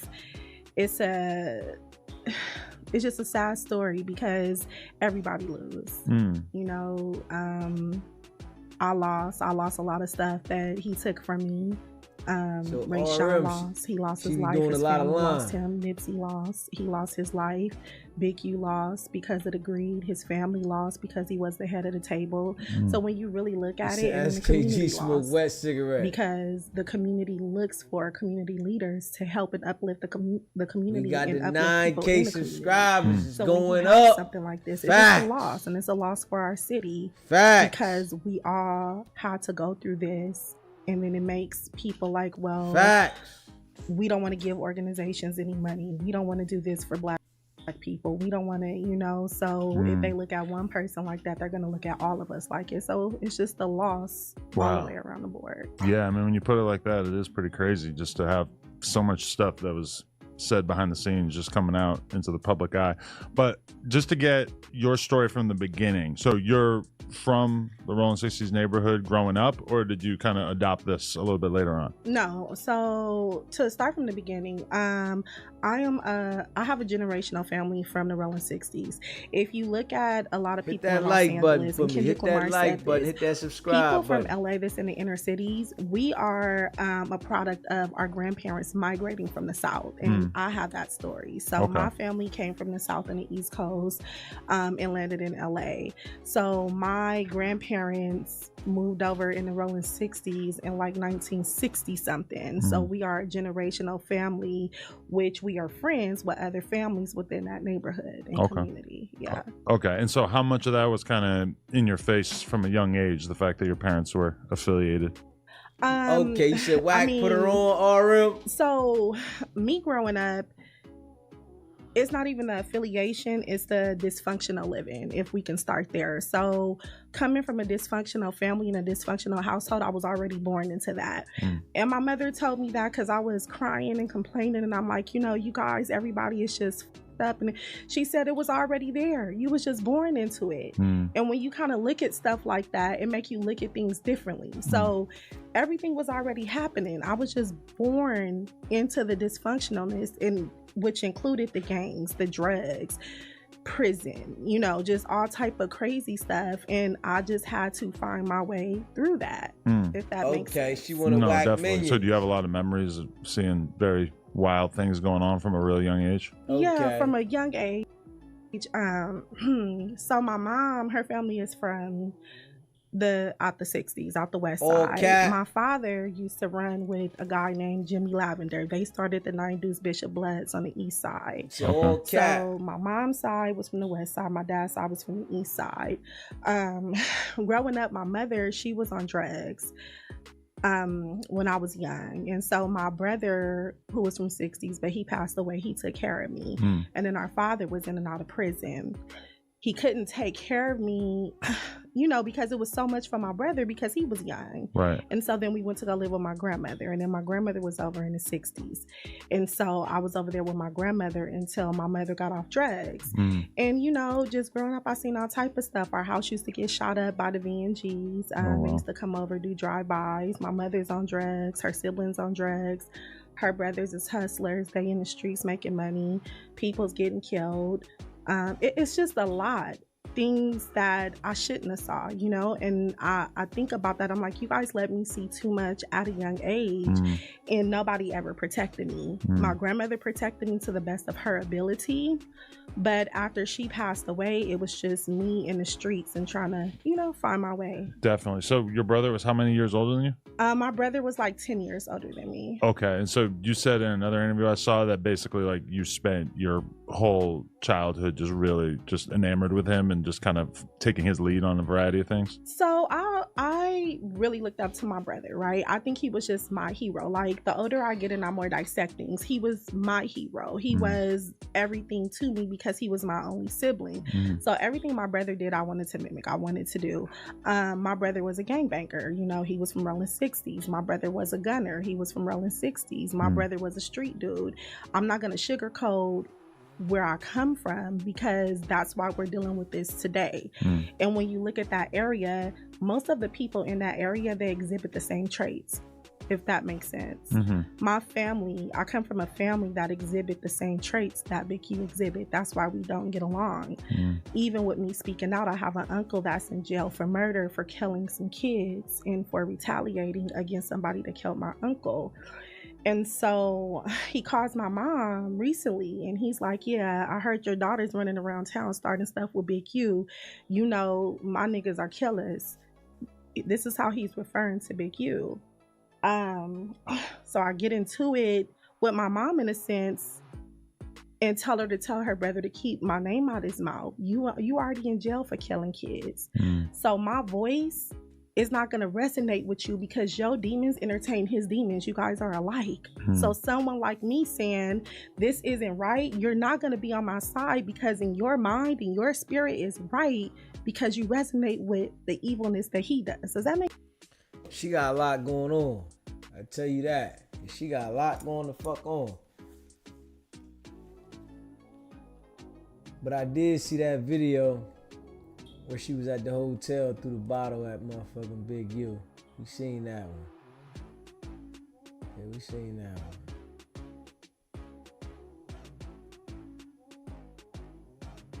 one. Yeah. Let me see here.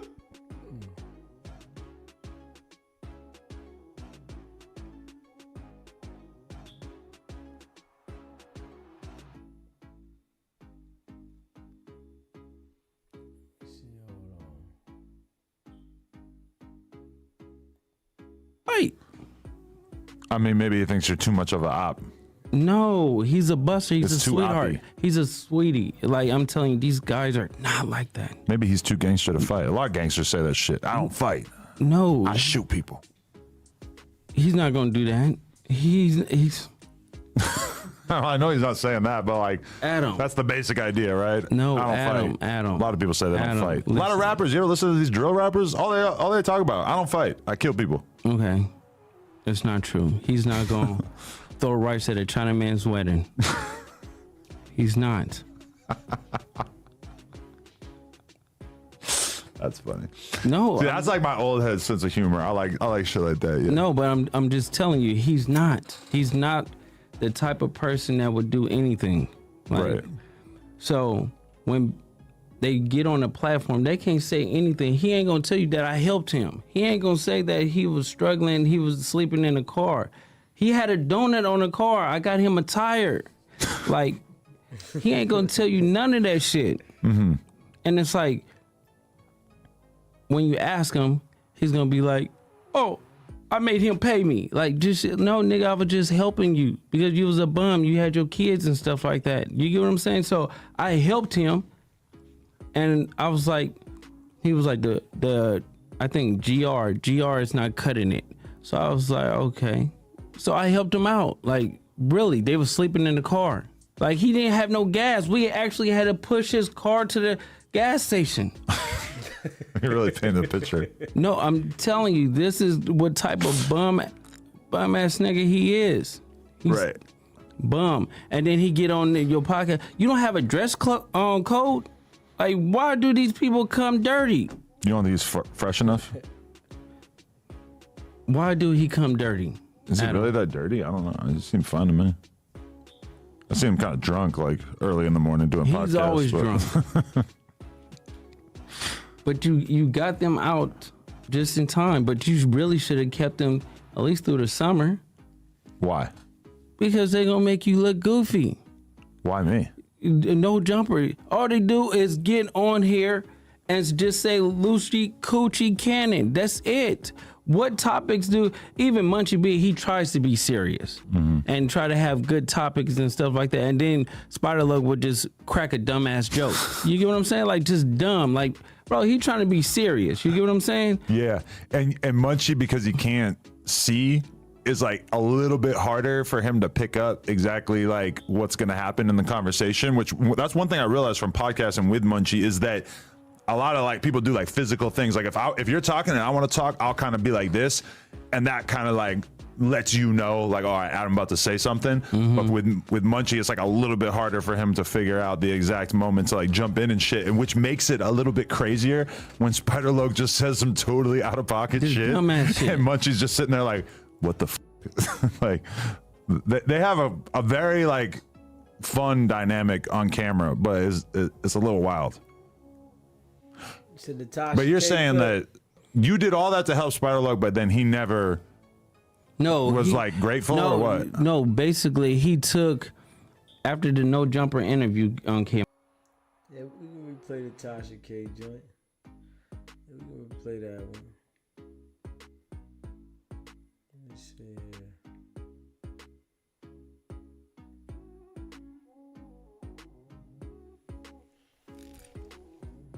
Yeah, we can replay the Tasha K joint. Hold up. Hey, check this out.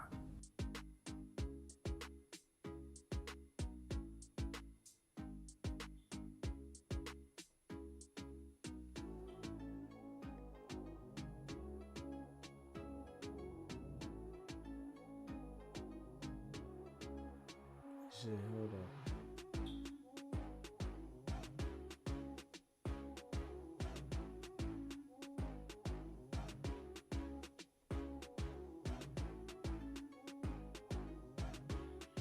Hold up. Let me see.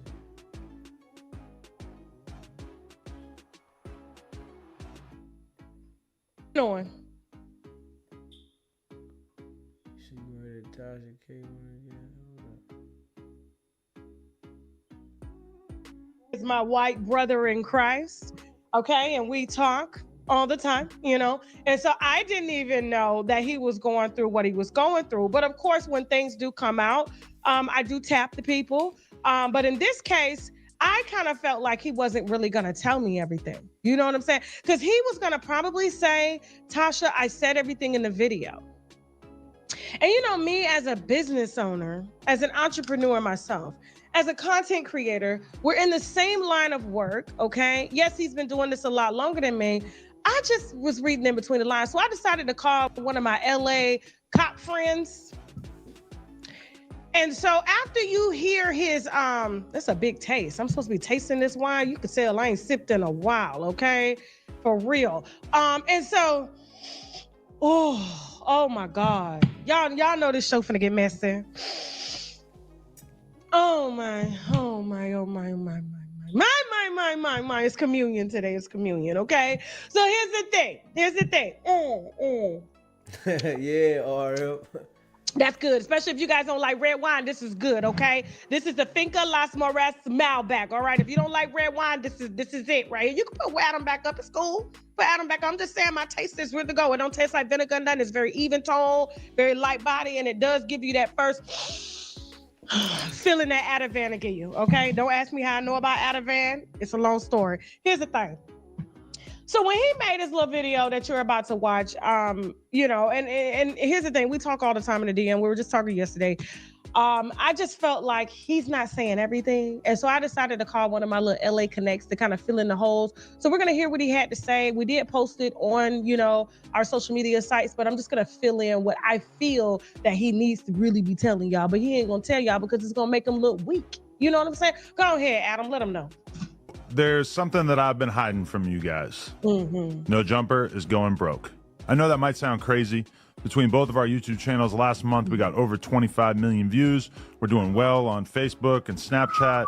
We employ quite a few of the hottest content creators on the West Coast, and we pump out an insane amount of content on a weekly basis. How could we be going broke? Well, let's start here. We expanded too much during COVID at just about the exact moment that our revenue streams all took a hit. We hired a whole bunch of editors and other employees, and we bought a huge office building that cost us almost $4 million, thinking that the growth that we were experiencing during the pandemic was going to continue. And unfortunately, that did not happen. Our YouTube numbers, which had doubled or even tripled, gradually returned to normal.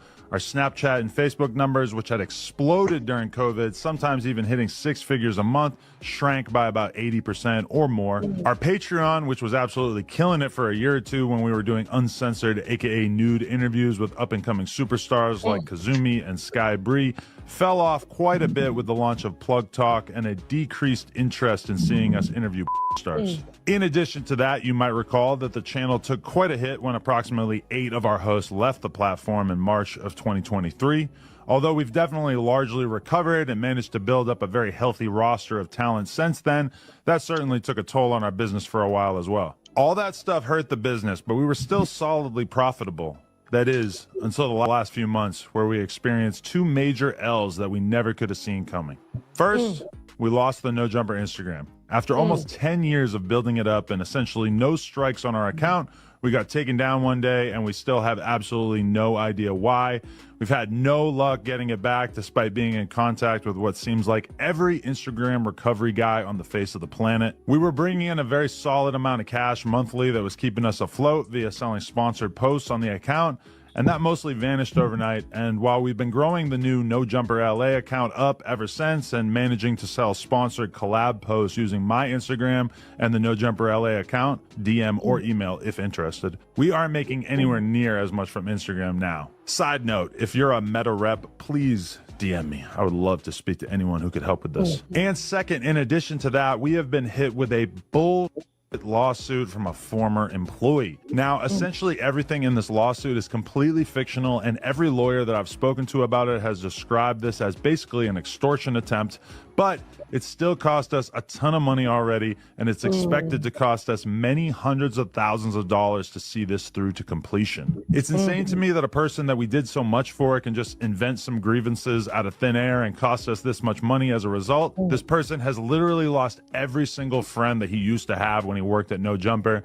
His streaming career has completely tanked, and he even got kicked off the podcast that he left No Jumper to start. But somehow, that's our reality, and we have to fight this rather than just give in to this piece of shit. So as a result of all these circumstances, we are making some changes. Over the last few months, we laid off multiple employees in an attempt to reduce our expenses as much as possible. We closed down our store on Melrose, and we're in the early stages of selling our current warehouse and moving into a smaller space. To be honest, aside from the layoffs, which sucked, I'm pretty happy about a lot of these changes. I've realized that I should have paid more attention to DJ Vlad and kept my overhead as low as possible, particularly in terms of staff and location. I'm confident that once we get the building sold, we'll be in a pretty solid financial position again as a business. Oh, and I also just want to note that I am talking about No Jumper as a business. I've got another business in the form of Plug Talk, and I've got a pretty decent investment portfolio on a personal level. I mean, I'm not $2 million in debt, and I never had to file for bankruptcy like T-Rel. It felt like he was throwing shots at us bankruptcy people. I know the hell he didn't. No, he did not. A system y'all admitted that we now using. Stop, Adam. Stop. Ain't nothing wrong with bankruptcy. If you want to be debt free, you make sure you hit my link, startovernow.org. Startovernow.org to speak with a free, to speak with a, not a free lawyer, but to speak with a lawyer and get your free consultation, okay? And then you'll be debt free. You can get your car, keep your house, all that student loans, child support, all that shit can be wrapped up in there, okay? Every bankruptcy is different. Don't you ever speak down on bankruptcy again. I wish I could live in bankruptcy for the rest of my life. Don't you do that. You got privileges we don't have. Now, here's the thing. I wish I could have felt sorry for him, but he white.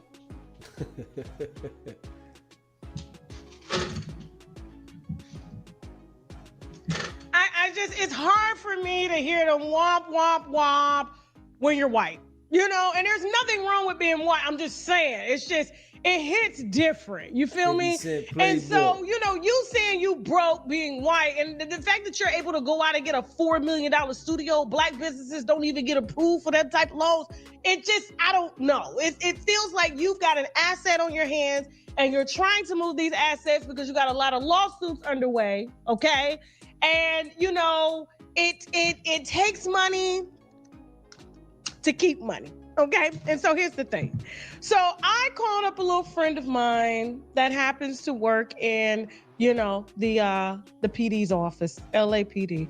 And apparently Adam is not telling the whole story. Now, he is more than welcome to come on the platform and address it.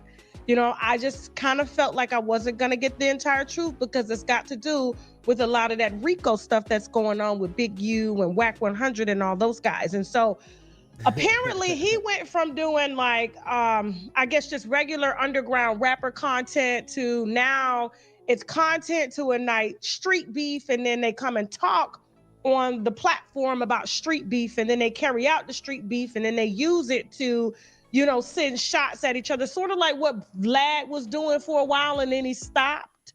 You know what I'm saying? Because he was getting, you know, he was being called a fed and everything like that because they were asking to use his footage, even though he says he never gave them any footage. Okay, whatever. So that's what his platform evolved into, especially when he had linked with Wack 100, okay? And Wack 100 claims that he's, I guess, some type of set pyro. I don't know. You know what I'm saying?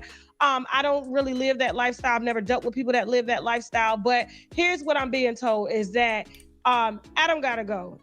And the platform has gotta go because the thing about it is, it's like, you know, it's caused so many disruptions in the community with them using his platform to ignite beef. And then they talk about the beef and then they send shots. They're going to be queuing all of that content to use to build a case on these people that they just recently arrested, Big U and all those people. And so in order for him to not be labeled a snitch, even though his content snitches and they were snitching on themselves, it's better to just kind of pack up and move out of Dodge. You know, he makes a nice little living, you know, selling his wife and selling his penis. He told me personally he's been with over like 700 people. I was literally scared to even touch him. You know, like that to me, that's very disgusting.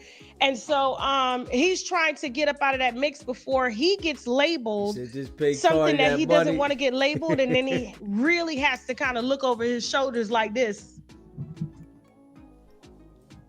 Because they're going to be coming for his ass. So apparently Luce Cannon and all those guys that got locked up under this RICO charge under Big U, and they're slated to do Lil Baby here next. The reason they're slated to do Lil Baby, from what I'm hearing, is because Lil Baby is intertwined with Big U's organization. And so, yes, the talk of him catching a RICO is very, very real.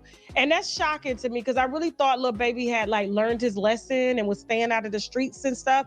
But apparently not. I just don't understand how you got this much money, but it's just not enough. Why do you, if you fight so hard to get up out of a war zone, you know, like Dirk getting out of Chicago, Thug getting out of, you know, the hood of Atlanta, like they blessed you. Why do you keep going back? And then when you go back, they killing each other. And so this is what's happening. And so they're saying that his platform was used and will be used to put together the cases that they have on these men that they indicted. And so he's just basically trying to cut his losses now because it's going to go south. Either he could just walk away now and no one will know what footage was being used and things like that, or, you know, he can just kind of face his fate. But LA PD has had enough. They want him gone, and they want all them dudes that he employed gone. But he has something he can fall back on. He's not a street dude, but the black guys don't, even though he was quote unquote saving them. Master was saving them. Yeah, they back in jail now. Mm-hmm. So this is what I'm being told by a very credible source that does work for the PD, and they want like they want their streets cleaned up out there. Yeah, and his podcast location is a problem. You gotta get consistent. You saw Vlad got real quiet. Tasha crazy with this dumb ass. I don't know. I don't know. It ain't my business, so I'm just relaying a message, okay? Hold on for a second. Hold on. Okay.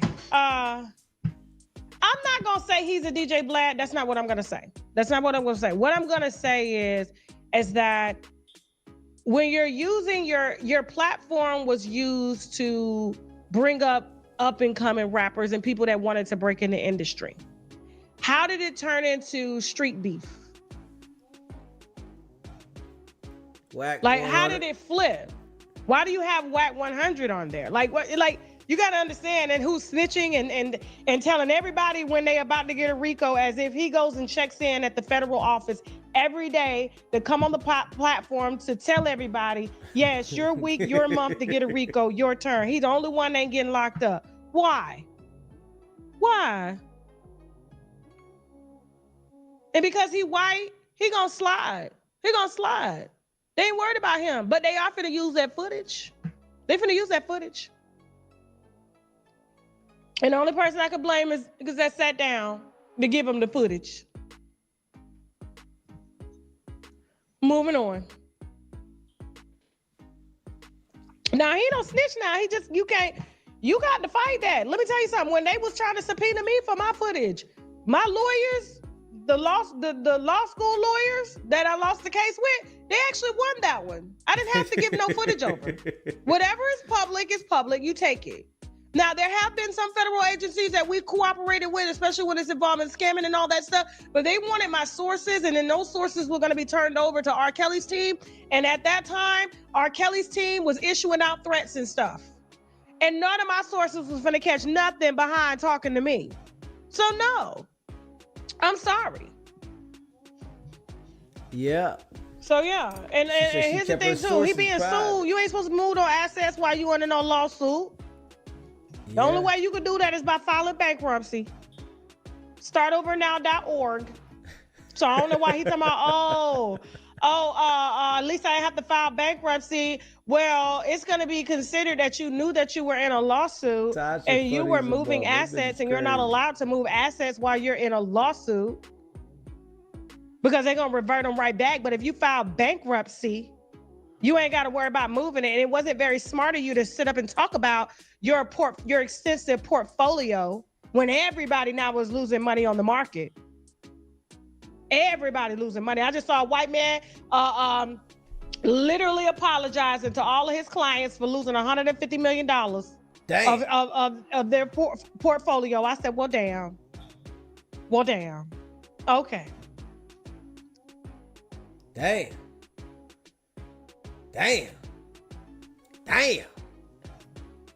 Well, damn. Yeah, market definitely crashing. It's messy out there, you hear me? It's messy. The market is definitely crashing. And you know I appreciate all of y'all that rock with me, you hear me? If you haven't already hit that subscribe button, hit that subscribe button, man. Hit that like button and share this video. Yeah. We putting that work in, man. We putting that work in. You know I appreciate y'all, man. We putting that work in. We grinding. And we ain't gonna stop at all. You know? We ain't gonna stop. Sheesh. Adam still got some paper though. They just on his ass, them lawsuits. He trying to shake the game. You hear me? Time to buy off Trump flunky plays. You know motherfucking Trump know that shit. That motherfucker know that shit. Man. Yeah, y'all, man, we held it down tonight. You know I appreciate y'all, man. Y'all know we be going in. And we ain't stopping. Said day trading is safer. Buy and sell quickly. Yeah, but you gotta be on the right end of the stick. Fuck around with that day trading. You gotta be on the right end. You know what I'm saying? Because I think right now is the time to put a put in. You know, you gotta be ready for that swing of the market. Shit get crazy. And then you can't be greedy with that shit. If you get greedy with that shit, you know, you gotta set your motherfucking goal ahead of time. He said, I watched it go up, then bam. Yeah, you can't be greedy though. Straight up. You can't be greedy. You gotta set your price what you want to make ahead of time. If you play with that motherfucker and try to wait and, you know, stare at it and hoping you gonna catch it, man, you gonna lose every time. This tariff shit. It ain't playing with the tariff. Trump done put it on everything. They ain't playing. Trump tariffs got people running scared. Yeah, he holding it on. Everybody sending anything over here. Anything coming to fuck around to the U.S., motherfucker. He on his shit. Facts. And don't care. And don't care. Yeah.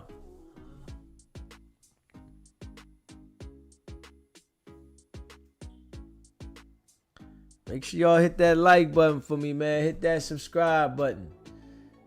Yeah. You said I used to stare at it bad. Yeah. I've been there. Shit. I've been there. Shit. All day long. I've been there. You gotta set your price ahead of time. You know? Even if the shit go crazy and you don't make everything that you could have made. Cause when you try to be greedy with that shit always gets you. Every nickel bag we want in. Facts. Trump ain't playing no games. He's setting the tone. You know, I can't say that though. Trump setting the tone, man. Them other jokers was fucking around. I ain't gonna lie. They was fucking around. They manipulated the people and wasn't even worried about the business. You know. Said Trump telling people it's going too tough, but hold on. He said, why he's playing gold with no care in the world. Yeah, Trump ain't worried about nothing. He on a straight revenge mission. They fuck with me, it's on. He said trade wars are likely shoving matches. Somebody going to swing first. He said, I'm unloading a lot of cargo in parts of Los Angeles. We are busy. Okay. He said, you out there unloading the cargo, messing with the trucks?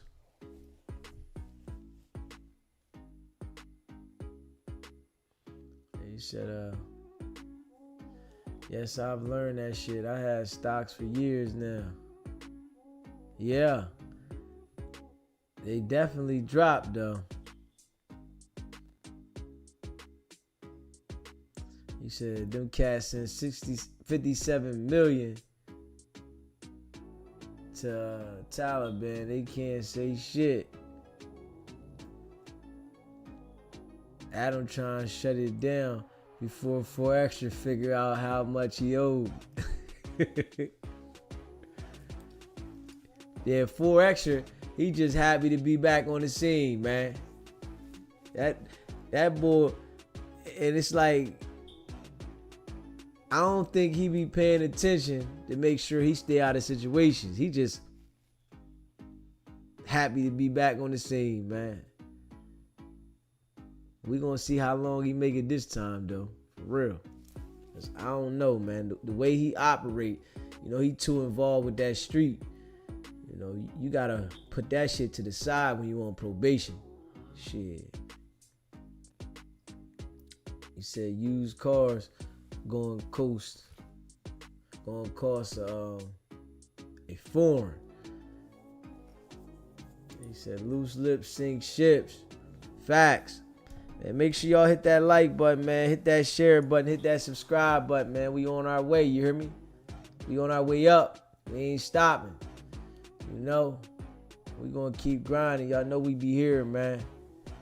We gonna definitely lock in. Make sure y'all hit that notification bell too, man. And we gonna keep grinding. Yeah. Okay, family. It's that time for me. Hey, Miss Hawkins, you and me both, you hear me? Listen, we got it in today. Hard body. This Joker's getting up, going to work. We just getting off. He said, I hope they gonna be all right, fam. But unlikely. Shit looking messy, looking scarce. Yeah. 4 extra. Need to be DP for going back on no jumper. And he be up there straight acting like he ain't talking politics. But he talking politics like a motherfucker. Yeah. Man, hit that subscribe button. Hit that like button, man. Share this video, man. It's your boy DZ, man. I appreciate all of y'all. You hear me?